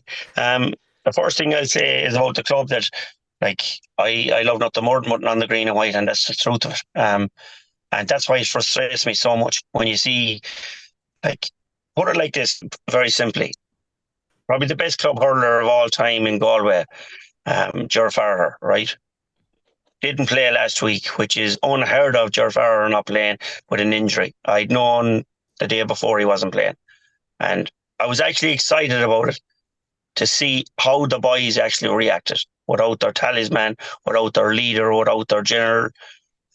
What could they do? All these frees that were going to be given that Farrer would score, someone else had to take them. Plenty of guys well able to take them. Dean Higgins, Oisin Conley, all of these guys. It was an absolute failure. I haven't spoken to Farrer about it since, and that's the truth. And we were talking the other day about hunting and stuff, but I didn't even mention hurling because I knew he'd be hurting about it. I'll talk to him after this weekend and see how it is, but there has to be a lot of soul searching on their shocks. There really and truly does by a lot of them guys. I don't know. There's certain things you'd like to say, but you couldn't really say it online. But at the same time, shocks, they're not as bad as they were the last day. Okay, it's the same old additive every single year. Have one big game in them, and all of a sudden, boom, fill the togs. Now was the time to lay down the marker. Our general is not playing, our captain, our leader. Right, boys, let's step up. Farrer is 41. He'll probably be out in the next 2 years, 3 years, whatever he's play hurling for. But what does it say for the 21, 22, 23-year-olds coming through? Where's the character? And there's huge underage work being done up there, and they're in A finals and this and that. But you're always judged at senior level. I know Sarsfields hurled well the last day, and they won the game in every aspect, physically and hurling wise. But there was no fight at all in the boys. Jeez, there was no fight in them. Yeah, it was disappointing, no doubt, for them. But as you said, they do have a chance now to put it right. This weekend, they obviously face Ardrahan here, and a win puts Castlegar as the best second place team. Well, second place in their own group there, not the best second place team, but puts them second place in that group. They're coming up against Ardrahan. Ardrahan are fighting for their lives here. It's interesting, Gerry. I know we haven't seen here the Tanya and Johnny Glynn. We didn't see Jason Kennedy, but I'd be very surprised if those players, even if they're half fit, I'm sure they'll be talking this weekend. Yeah, I suppose without having any inside information, I don't know, but I'm sure like this is another game for them, for Ardrahan especially. This is do or die. This is where, the championship is for them. Without them, it'll be very hard to see them doing. And I know, listen, Castlegar people, really proud club, really disappointed. Even the fans that were up on the terraces the last day, they were a little bit stunned, to be honest. And I think it's going in. Sometimes when you get a big win in round one, it really goes down to mindset as you're going into round two. Do you actually believe that you're that good? Or, and then when you're hit with a bolt where Sarsfields just started quick and it started getting away from them. And like, it's very hard sometimes in mid to switch the switch, to change it. And that just happened to Cashel. And looking at them down the puck outs, they only had it down on top of Greg Thomas, and they did that most. And fairness to Sarsfield, they snuffed that out very quickly. Like you take it, the guy that was on Greg Thomas, he got booked after, I think, 2 or 3 minutes, Dara Donoghue, and yet he went on and scored 2 great points from play. You know what I mean? And really stormed into it. And that to me was their mindset. They were in the right frame of mind for it. Listen, they have a really experienced manager in Matt Murphy. So let no one be under any illusions that they haven't been told what has gone wrong or why did that happen, what they need to be for this week. Very interesting for me this week. Joe O'Leary, an Ardrahan man, played for Ardrahan in the Cashel camp. So that won't be an easy week for him up there, I'm sure, this week. So it'll be an interesting week. And Cashel, I do think there'll be a kick in them. Maybe a few positional changes, maybe Sean Neary and maybe Simon Thomas switching, something like that, could have moved like that too. I think they need to change something from the last day. I think what they went with the last day didn't go. Really impressed though with Garrod King cornerback the last day. For me, he was really good. A guy that's only out of minor. I thought he had a really good game. I actually thought Cathal Ryan played really well at fullback. Like on Kevin Cooney, Kevin scored 10 points, but they were all frees. I thought he held them well in general play. But like outside of that, going forward, you couldn't really say that there was many more that played well. Keane Corcoran started corner forward. At one stage, I thought he was back as a sweeper. I wouldn't say that's a normal role for him. So really, without Ger, they didn't step up. If they don't have Ger this weekend, they need to step up. And I agree with what Kevin says there. They can't be dependent on Ger. But to be fair, I love seeing Ger Farrer on the field because he just makes it all click. He makes it tick, but he can't go on forever. And the sooner that the rest of the Castlegar players realise that, the better. It's being honest with you. You know what I mean? I just hope for themselves that there'll be a bit of a kick in them. Ardrahan, there'll definitely be, whether them lads are on the field. They've been, they only lost by a point. If you're going on head-to-heads with Sarsfields, they only lost by a point to Sarsfields. But that game was it lacked a little bit of intensity as such. You know what I mean? There was a bit more intensity in the other game, but like they only lost still by a point. And Ardrahan can always put it up to you. But again, the injuries have hampered them. But I would be expecting, and I'd be awful surprised if there's not a kick in Castlegar this weekend. I just hope, I wouldn't have been like Kevin in the inter-sanctuary of the Castlegar, and he's been there and played with them. But I would say, and knowing Matt Murphy, there's no better motivator, no better man to get a team going. And I think that he'll be able to work some sort of oracle this weekend to get at least a draw in that game. So what are you going for there, Gerry? I'm going for a draw. Yeah, I was just thinking the same. I'm going to go for a draw there too. I think there'll be nothing between them. I think there's going to be a big fight in Ardrahan too. Yeah. What's your prediction there, Brady?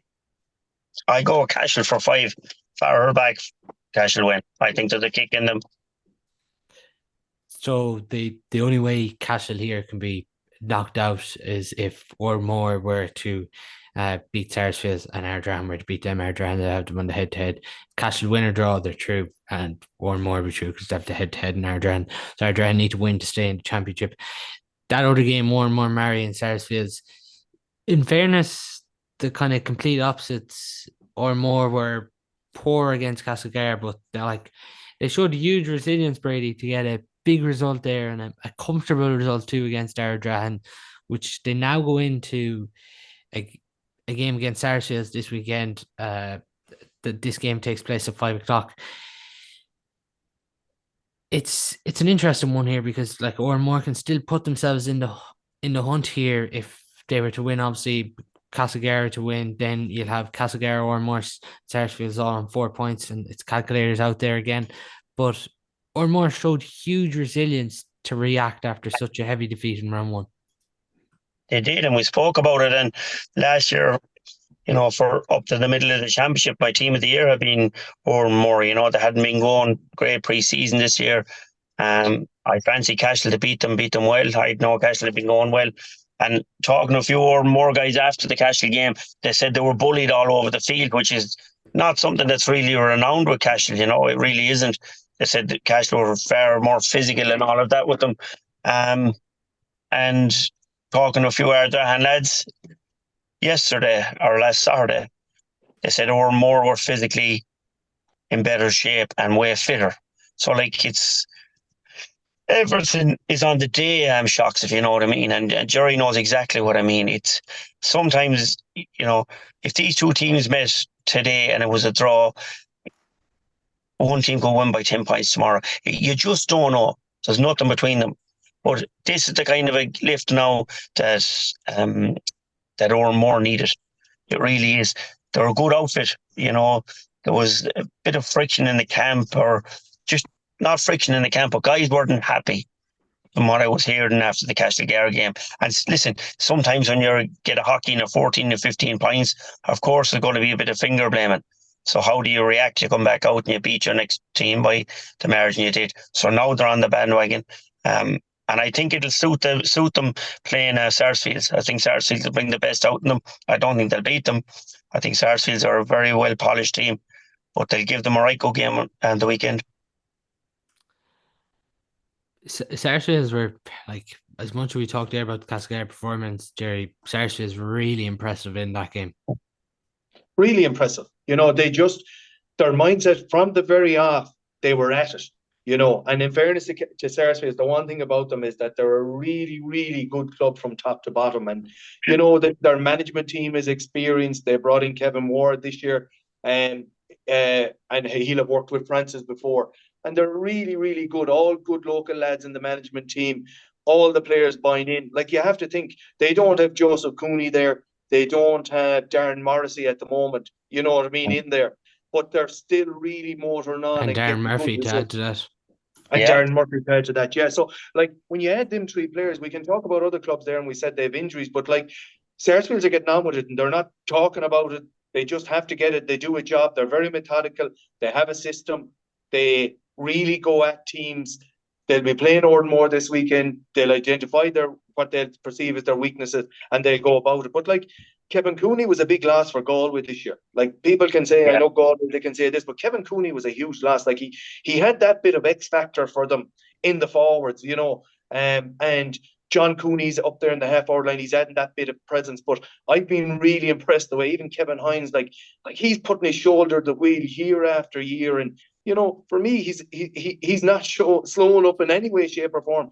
And he's really gelling. And these younger lads coming on, you have the likes of Alex Kinnear and all these guys, they're really adding stuff to it. John Cosgrove, you know what I mean? They're really going at it. You have Paddy McCorry there, excellent player as well. So, Sarsfields, the one thing about Sarsfields you'll always get a game, because they're always in the games. It's very hard it's not very often you'll see a Sarsfields team getting a whipping, because they just go about every game. They approach it in the right way. They want to go at the games. And Oranmore this weekend, again, for me, it's down to mindset. I know I've mentioned that word a few times, but it really is down to mindset. Do Sarsfields want to finish top of the group? Do Oranmore want to go on and build on what they did against Ardrahan? Oranmore have a good young squad. They replace Garage Mack back to full back. I'm really looking forward to Garage Mack versus Kevin Cooney the weekend. I think that'd be an intriguing battle. And that could be the winning and losing of the game. Kevin Cooney could get in for a goal. That could be the winning and losing of the game there. So, Garage has gone back there. He'll solidify that back there.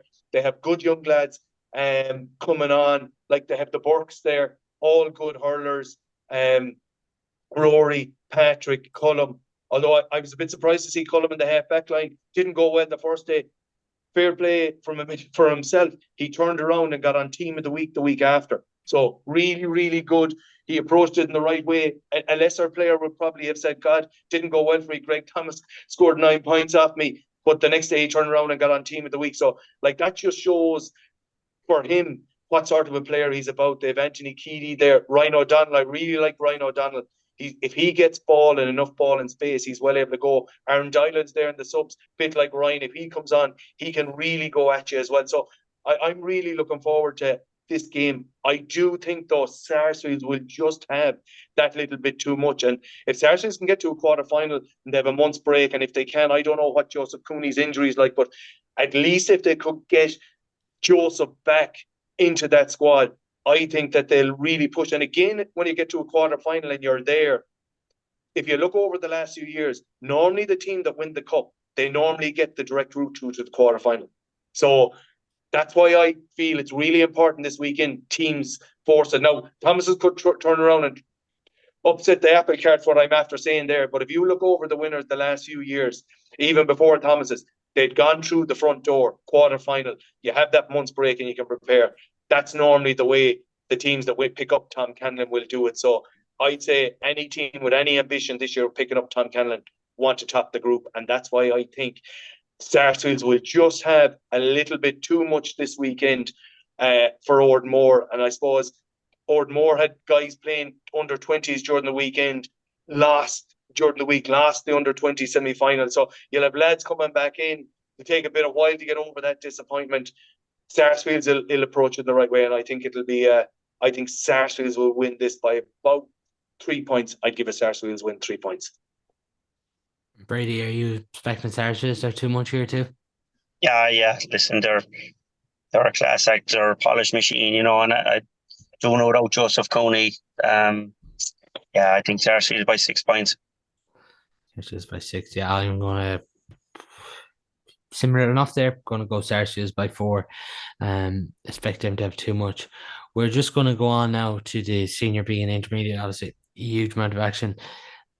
On Senior B Group 1, it's fairly straightforward. Ballindereen are into the semi-final of the Senior B Championship.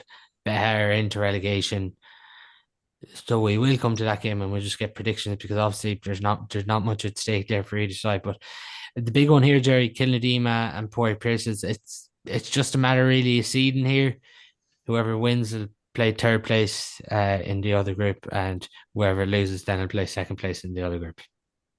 Yeah, and again, like if you're a part of the management team of either of them clubs, you'd still want to be finishing second, irrespective of where you're coming or who you're coming up against. But I suppose an interesting side on that is that I was always surprised that this game, the Pierces and Kilnadima and the Meadows and Portumna game wasn't on at the same time or the same days. They're on different days, which I suppose like you could look at it if a prominent player on either Meadows or thing got an injury a day before Pierces, then you'd say, well, listen, are we better saying winning second or third? You know what I mean? That's just a sideshow on that. It probably makes no difference, but I'm just a bit surprised that they're not fixed at the same time. You know what I mean? They both have something to play for, and it just makes it, who finished second and third. But when it comes down to this, Kilnadima were hugely impressive in the first day. Huge, like they scored 131. Really, really impressive the first day against Beha. I suppose the question will be for them now is, can they get back up there, the last day with Ballinderry? Can they do that? What way will they approach it? I know Brian Malloy, I think, is out. He's injured. And then they had Jack O'Malley got a red card the last day, so he'll be out.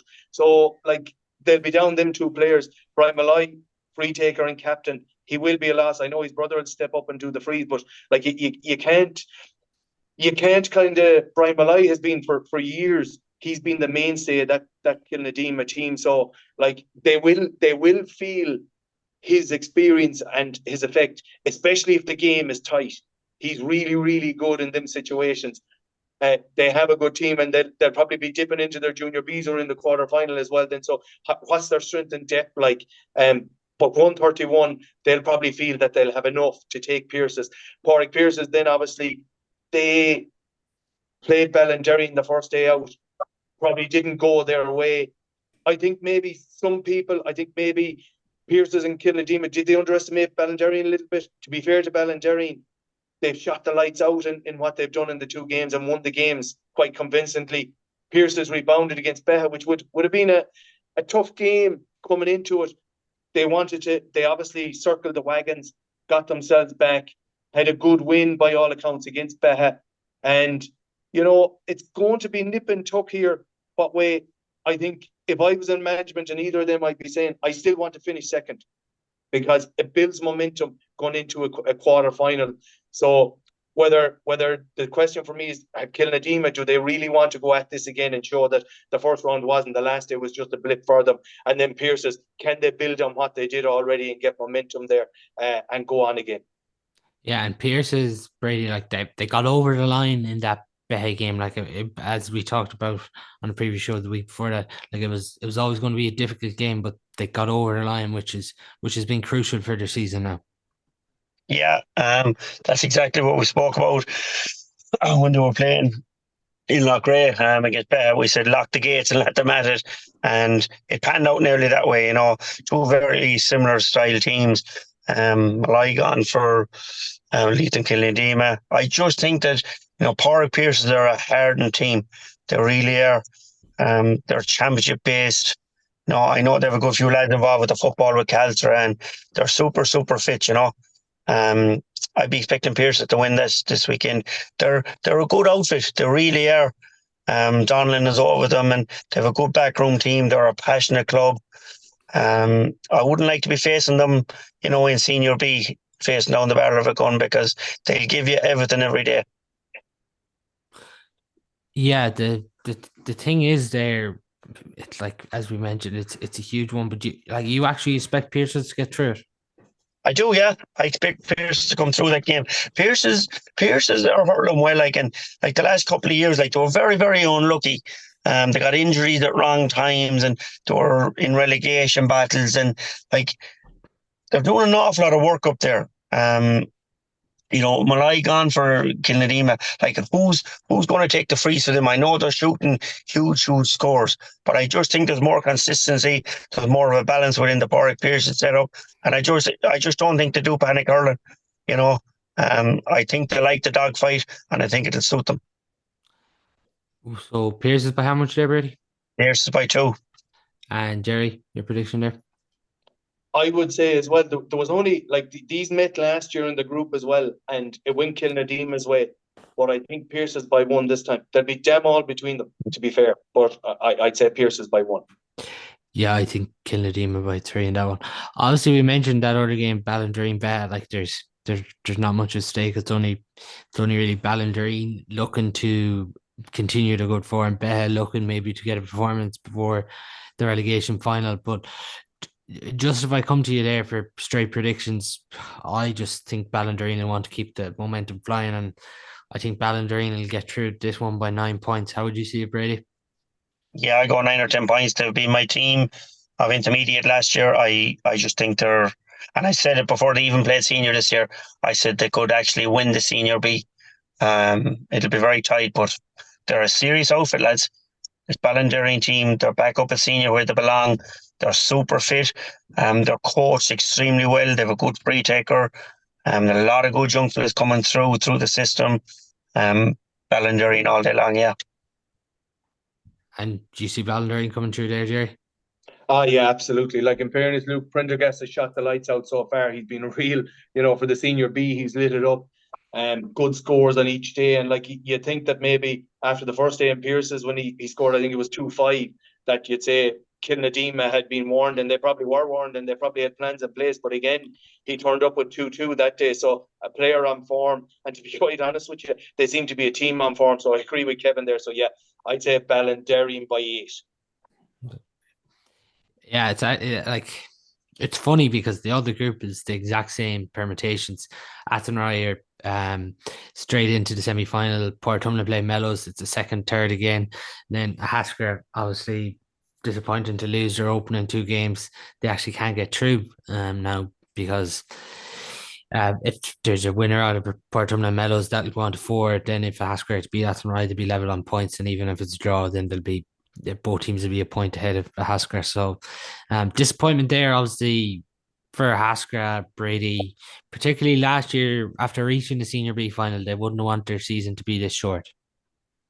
No, and it's Sean Blaheen is gone from them, and they're. It's so hard to predict, with a lot of these guys, they rely so much on the manions, but they're so much more than that. They really are. Like a lot of them lads are hurling with or footballing with Calter as well, and they're going very, very well in the football intermediate in Galway, and they've a good chance of winning that. Maybe their focus is elsewhere, but I suppose sometimes when you keep going back to the well, have relegation battles all the time, you're better off to go down and come back up. And I know that's not the way they'll be thinking of it. Same with Beha and these teams, but I genuinely didn't think they'd be facing. I actually thought they'd be in the top 2 or 3 in the Senior B this year. Yeah, I think everyone did there. Just before we go into the other game, we'll just get quick predictions. Gerry, would you see Athenry making it 3 out of 3? Definitely Athenry making it 3 out of 3, and that's no disrespect to Haskell. Haskell just, I suppose, Cathal Mannion getting injured for the first game was probably a big downer for him going into a game like that in a warm up. A guy gets injured, but you have to be impressed with Athenry. Just talk about Athenry. In fairness, John Hardiman involved there. They've been really, really impressive. They made some hard calls there at the team. Patrick Rabbit into goal instead of John Grealish. Jack Grealish, the excellent goalkeeper and a great servant for the club. But they made the calls. They have some excellent players. Jack Carr has come back in there. You have Jason Rabbit, Keane Burke, Noel Keogh, Ronan Hardiman. These lads are playing really well, and Athenry been playing well. And I think the one thing about Athenry, and I've seen them playing Cashel early on the year in the league, and they played Division 1 in the league, and I think you can see that coming through now in the teams they've played. It really is a massive advantage playing, because they were playing the likes of Turlough and Cashel, in the league games, and they're coming up against them and they're testing, especially John Hardiman. I'm sure he was looking at that from a development viewpoint. They had nearly all their squad, and they were learning as they were going along. Like the Hannons are really good hurlers, and Lawless, Shane Quirk. So Athenry, good underage structure coming up, really winning. I think they've kind of grasped it. Probably disappointed last year where they ended up, but for me, Athenry definitely against a Haskell. A Haskell still want to put up a good performance because they won't want to go into relegation on a real downer. And I think Athenry will win, and Athenry will probably win by about 6 points. And Brady, your prediction there on Athenry? Yeah, 6 or 8 points. Also, what Gerry said, I can't see Athenry being touched. Yeah, I think Athenry by 9 there. Just second versus third there again. Mellows, Portumna. Mellows really impressive in round 2. Portumna getting over Triller, but then coming up short against Athenry. Same thing again here now, Brady. Whoever wins gets second. Whoever loses gets third. Yeah, Mellows. I suppose you need them back at the top tier, and they're probably good enough to be back up there. But when you're down in Senior B, it's a dogfight. It's like intermediate. It's very, very hard to get back out of it. Huge credit goes to Portumna. What a club. Canning is still at it. What he's doing for the club up there and bringing all these young guys through is phenomenal. But I just think Mellows have too much for them. Dave Collins involved this year, and John Lee and all the guys, and they have a real unity brought into them. Talk about Joe Canning there, but one player who I feel never gets the credit he deserves is Ty Karen, 210 the last day. Yeah, listen, Ty Karen is doing that for years, and I suppose he does for Castlegar, or he does for Mellows what Farrer does or Canning does, and it's not just from frees. He'll do a line ball 40-50 yards out.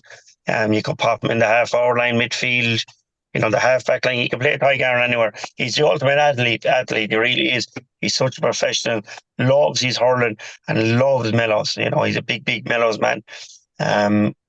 I think Mellows will win this one. I think they'll win it by 4 or 5 points, to be honest with you. How would you see it, Gerry? Yeah, again, for me, it's kind of a shootout between Tig and Joe, really, and who's going to get. Tig the last day out of 220 scored 210. So I suppose it's getting everyone else to chip in, and I suppose with Portumna, you can see, is there enough of guys there to actually Joe will get his customary 10 points or whatever, but is there enough there to keep the scoreboard ticking over against Mellows? For me, looking at it, there's not. That's not to say they couldn't turn up and thing, but they had a good performance, fairly good against Athenry. But for me, I think Mellows will just have too much. Like Ed O'Reilly's a good addition to them there. They still have Sean Morrissey, Tyg Hearn, the Elwoods. They're still really good. Adrian Morrissey's still in there. And I just think that Mellows will probably win this by about 4 points. We'll just look now at the intermediate and we'll get predictions before we do finish up. So what we're going to do here is we're actually going to look at the intermediate group 4 first, because that does have the most permutations. Obviously, Scanlon and Ballyou are gone, but the 3 other teams are obviously all qualified, but first, second, and third could really go any way there. But those games are taking place on Saturday. So we'll look at Mullagh Aircourt and Maroon first. It'll get tight now if it does. If Mullagh and Ballygar win, because obviously they drew, so the margins of victories there are going to be huge. At the minute, Ballygar do have a slight edge. But Maroon recovered well after a disappointing opening day. They got the 2 points, which ultimately now has put them through ahead of Skibellew. But Mullagh Aircourt coming up against Rahun. Both sides, Mullagh on 3 and Rahun on 2 here, Gerry. Yeah, like Rahun, in fairness to them, I suppose the gun was nearly to their head in that Skibellew game, and like they turned around and scored 2-8 in 12 minutes to finish out the game, which is a great sign, So when they had to win and pull it out, they did. I know they changed the team around, I think a little bit from, I know Tony Oga's named here in 11. I think he played further up and he's back in centre back, which is probably his normal position. But I think Bertie Kane as well had a huge say in that last day. And Rahun have been thereabouts every year and they're pushing on. So that was a big win for them. Mullagh Aircourt, like it was themselves and Ballygar, it was nearly like a bit of a local derby. They really went at it hammer and tongs, and a great result for Ballygar. But Mullagh Aircourt, I went up last year at the semi-final and I was a bit disappointed in how they played. You know what I mean? I was expecting a bit more, but there is a lot in them, and they just are not showing it. Maybe their time they run. No Larkin involved there. I would expect they would just have a little bit too much for Newcastle here, Rahun Newcastle. And I think that Rahun or that Mullagh Aircourt will probably take this by about 3 points. Do you see Mullagh coming out there too, Brady? I do, yeah. I just felt that, I suppose, the last year or two, Rahun had been at the table for a few years and just didn't get over the line. And, when you're still relying on the likes of Tony Og and these guys and Kane and a few more guys, I just think Mullagh will edge this one, 3 or 4 points. Yeah, I'm going to go Mullagh by 6 there. Just if I come to it for just a prediction alone, obviously Skibellew are out from Ballygar playing them. Would you see Ballygar winning, Brady? Yeah, especially Ballygar have nothing really to fight for, but it is a local derby. There's nothing, they're only up the road from each other, but you'd be expecting Ballygar to win this by 5 or 6 points. Do you see Ballygar winning 2 days, Gerry? Yeah, I see Ballygar winning by at least 4 points. Yeah, I think Ballygar will win there too by 5 points. If we look at Group 3, your own club, Brady, it's a big one this weekend against Carramore. Big one, yeah. There's a right good buzz in the intermediate championship this year. Kinvara are flying at the moment. Carramore flying. Cylon disappointed the first day, won but didn't set the world alight. But they were outstanding the last day. Has John Igo been one of the positives this year with the scores he's racking up from play? 1-3 in both. So I think it's 2-6 from play in the 2 games this year. Yeah, John is a big man and a quiet guy. Goes about his business quietly, but he's a big guy, big unit on the field, and well able to move, well able to hurl. Cylon have a lot of good players. Shots they really have. Joe Heston, your own club man there, Jerry's involved with them, and the lads are delighted with him. They really are. I suppose he brought that bit of senior prowess to an intermediate club, and it's only showing now. They went through the league poor. Turlough gave them a good clipping. Carramore gave them a clipping, but I just feel that Cylon at the moment. I think Oran Martin is back. Kieran Fleming is back. He was here the other day at the house, and great young fella. Like I'd like to see him at centre field. They're playing him in the half forward line. He didn't play now against Down that day. Shocks against G. I know Carnmore have a lot of good young fellas. Like they won this under 16A a few years ago, and people wonder where's this team coming. They just seem to be coming nicely now, Carnmore. This will be a huge game the weekend. I think Cylon will beat them, and I think they'll beat them 3 or 4 points. Just on the basis, Cylon have been there now with the last few years. They've been at 2 semi-finals. And they started the last few years flying. This year they haven't. They've just gradually kept coming. And I think Cylon are just in a good place at the moment. Yeah, it's probably nearly the game of the weekend here, Gerry.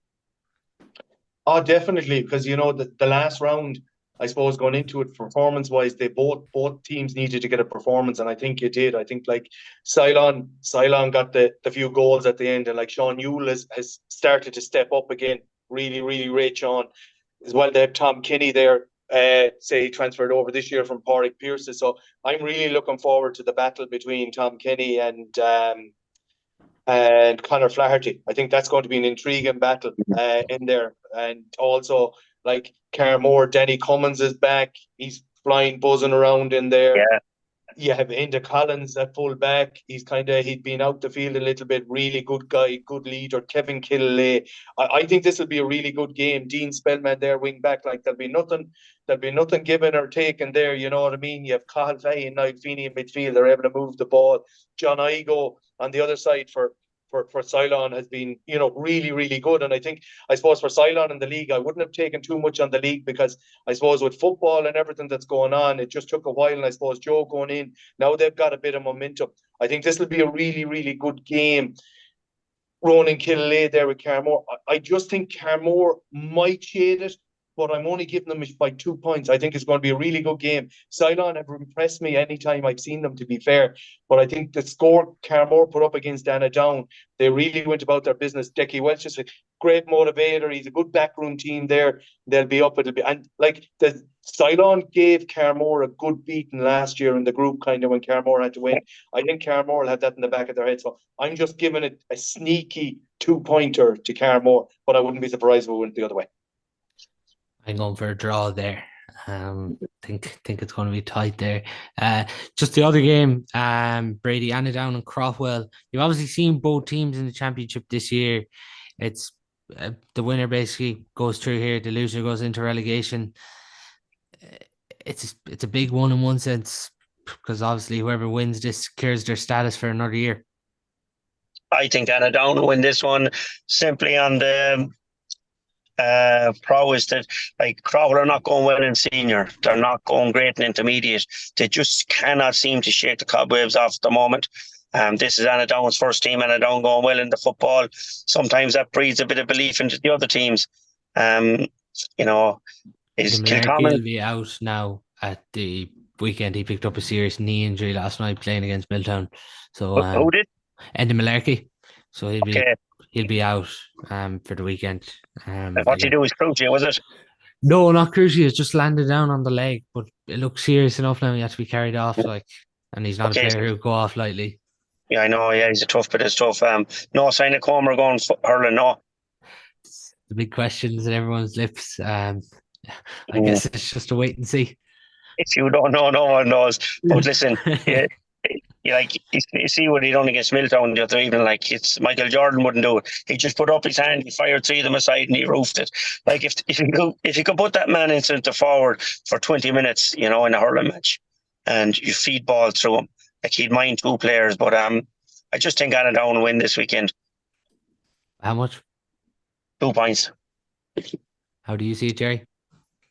Yeah, I just think like that with Craughwell. I think Niall Healy had the last game. I've been told Niall Healy came out of goal. I don't know how true that is, but they weren't going well out the field. He switched out, I think, and that. So, like in fairness to Niall, I'd say he's in goal because of injuries and that. So it's not a great sign if they're bringing him out the field.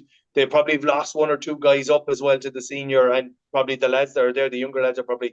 I think Down should well have enough for Craughwell in this. So I give it Down. I think Down could win by 4 to 5 points. To be fair, I go 5 points for Down here. Yeah, I'm gonna go Down by 3 there. Just hoping they're a young team too.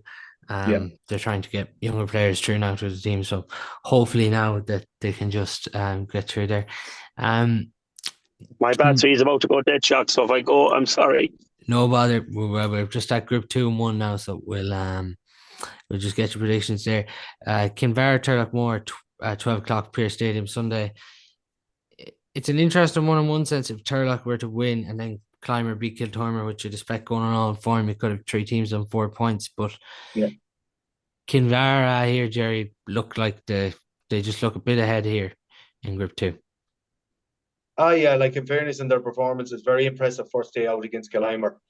I think most pundits would probably have tipped Kilconieron to win that, and I'll give them form that because they came down, they just went about their business. I suppose a change of management this year, and they have Michael Halliburton and Anthony Byrne over them now, and I think Michael Cummins is involved as well. So listen, they had a good style about them by all accounts. They went about it again, a club that's going places from a development viewpoint and all that. They are going places. So, you'd expect them to win this and win this well the weekend. But again, it'll come down to they need to win it. They need to win it to make sure that they're in the quarterfinals. So I think they will get the job done. I suppose Turlough, my own club, I suppose the last day losing so heavily, the same thing happened to them about 3 years ago to Kilconieron as well. So, it's a bit disappointing for them. I think a period after half time undid Turlough, to be fair. They were well in it in the first half. Kilconieron seemed to be a little bit more physical, but knowing those Turlough players, they're going to go in and go into Pearse Stadium the next day and give it a good game. There's good players in that team. A lot of them played the under-20 that beat Oranmore when everyone said they probably shouldn't be winning that game. They did. There's a lot of players on that. So listen, on all well form, Kinvara should be winning this game. And you'd love to say Turlough, but I can't see Turlough winning this game. Kinvara for me here, and Kinvara will have a huge say, I think, in this championship as the year goes on. And for me, I think Kinvara will win this here by about 8 points. Yeah, I'm going to go Kinvara by 7. What are you going for there, Brady? Yeah, I'll go for Kinvara by 8 points as well. I think they're the team of the year so far. I think Conor Whelan he's just really stepping up, bringing all these young guys through with him this year. The other game there, Brady, you expect Climber to have too much for Kilconieron just going on form? Oh, yeah, listen, Kilconieron, they're going great at the moment, to be honest with you. And we spoke the last day as well about them. And, Climber are a good outfit, lads. They'll be in the shake-up later on in the year as well. It's a serious championship, the intermediate, it really is. I suppose you have 4 or 5 teams that go in the senior. You could have maybe 6 teams that come in the intermediate, and that's a real, real good sign. I just think Kilconieron, I think Kilconieron will win this by 6 or 7 points. You expect Climber to have too much there too, Gerry? I would, and in fairness, for Kilconieron, when they played Turlough in the first round, I know they had about 4 lads that were out between broken hands, legs. There was different stuff. They had a lot of injuries, and they can't afford to have lads out injured like that, when you're kind of struggling for numbers and that. And I suppose coming up along as well, they're joined up with Mullagh coming up along. So, and it's just Paddy Cormacan. I used to be up there one time doing a bit of coaching with them. Paddy Cormacan is still playing captain, number 11, giving it everything. But I can't see Anton here, but a Mullagh winning. It pains me to say it, but I think our Kilconieron win. I think Kilconieron could go to town here this weekend as well. It's kind of a bit of a local derby, so I wouldn't be surprised if Kilconieron won this game anywhere 15 points plus, to be fair. Hate to say it, but I can't see Anthem, but a big performance and a big win by Kilconieron. Yeah, I'm going to go Climber there by 12. I see it too there, as same as you there, really, Gerry. Just on Group 1, Gerry, we'll just go with the table topper one here. Tina, Clarinbridge. Clarinbridge have done really well, but Tina are just a step above anyone in this group. Yeah, in fairness to Tina, they've kind of gone about their job kind of a bit methodically. You know what I mean? Last week, they only brought on Shane Maloney, and they racked up the points against Abbey. So they're going about their business, probably might feel that, did they leave the county final behind last year? Ballinderry won the county final fair and square. They're probably coming back this year on a mission, a team on a mission. Pádraig Brehony's playing well there. Paul Killeen, joint captain, Johnny Conroy. These guys, Like they have a few lads coming in. David Jordan is playing well. And Michael Power, I don't know, is he injured or he's been injury prone? Really good hurler, and for me, they will need him on the field to be winning the county title because he's serious ability. Clarinbridge, in fairness to Clarinbridge, they've started off well. They've had 2 wins. The problem is now is they're stepping up a little bit in class now. They're coming to the cream now when they're coming in the group, and they've lost a few lads last week. Michael Daly, huge loss. I think they lost Niall Armstrong, and I think I seen as well that they might have lost Michael Fallon. Yeah. So, like, losing the 3 of them, they're 3 big losses out of that intermediate team. Don't get me wrong, they still have really good hurlers, but I just think that Tina Bidari will still have too much for Clarinbridge, and I'd expect them to win it by 6 points. The other game, then, yeah, well, just there with Tina, I expect them to win by about, I'd say Tina could win here by, 9 points, I think. I think they'll have too much there for Clarinbridge. The final game then, Abbey Kilbeaconty, it's one of these again, winner through, loser out. It's an interesting one, I suppose. Kilbeaconty are struggling though, but in fairness, Abbey haven't really shown much this year either. Competed well for periods, I suppose, against Tina. Yeah, like in fairness to Abbey, they were probably unlucky in the way that the draw worked out. If they got Clarinbridge, if they were playing Clarinbridge this weekend, you'd give them a good chance because Clarinbridge, in the numbers, they just got a fully loaded Clarinbridge team. Started off, and probably Declan Malloy probably be a bit disappointed, in the result the first day above New Win, a big pitch. Clarinbridge, probably young lads, they probably ran them around the place, got a good result, got a lead on them. And then the last day against Tina, like, in fairness to Abbey, they played quite well in the first half. Teddy Borden played really well. Like, the Flahertys will always give you everything. And they were competitive enough in the first half. But in fairness to Tina, when they went about it in the second half, and the guys got them in, they went at it. But Kilbeaconty, I was a bit surprised maybe the size of the loss that they had. Not against Tina, against Clarinbridge. I wouldn't have expected that much. And Kilbeaconty were in relegation last year, really proud club again, Pat Kearney's back there. I think he's back in officership. I think chairman John D's involved in the management. You have like John Burke, you have Irla Tenney in there. Really, really hard. This will be really a battle of wills and this weekend, because they're really 2 teams that are probably similar styles about how they go about it. But looking at it, I think I would give it to Abbey here by about 2 points, but it's very, very close. I think it'll be a very, very close game. Yeah, I think it could be close here too. I'm gonna just edge it to Kilbeaconty. I think they might just get over the line here by 2, but there'll be nothing in that.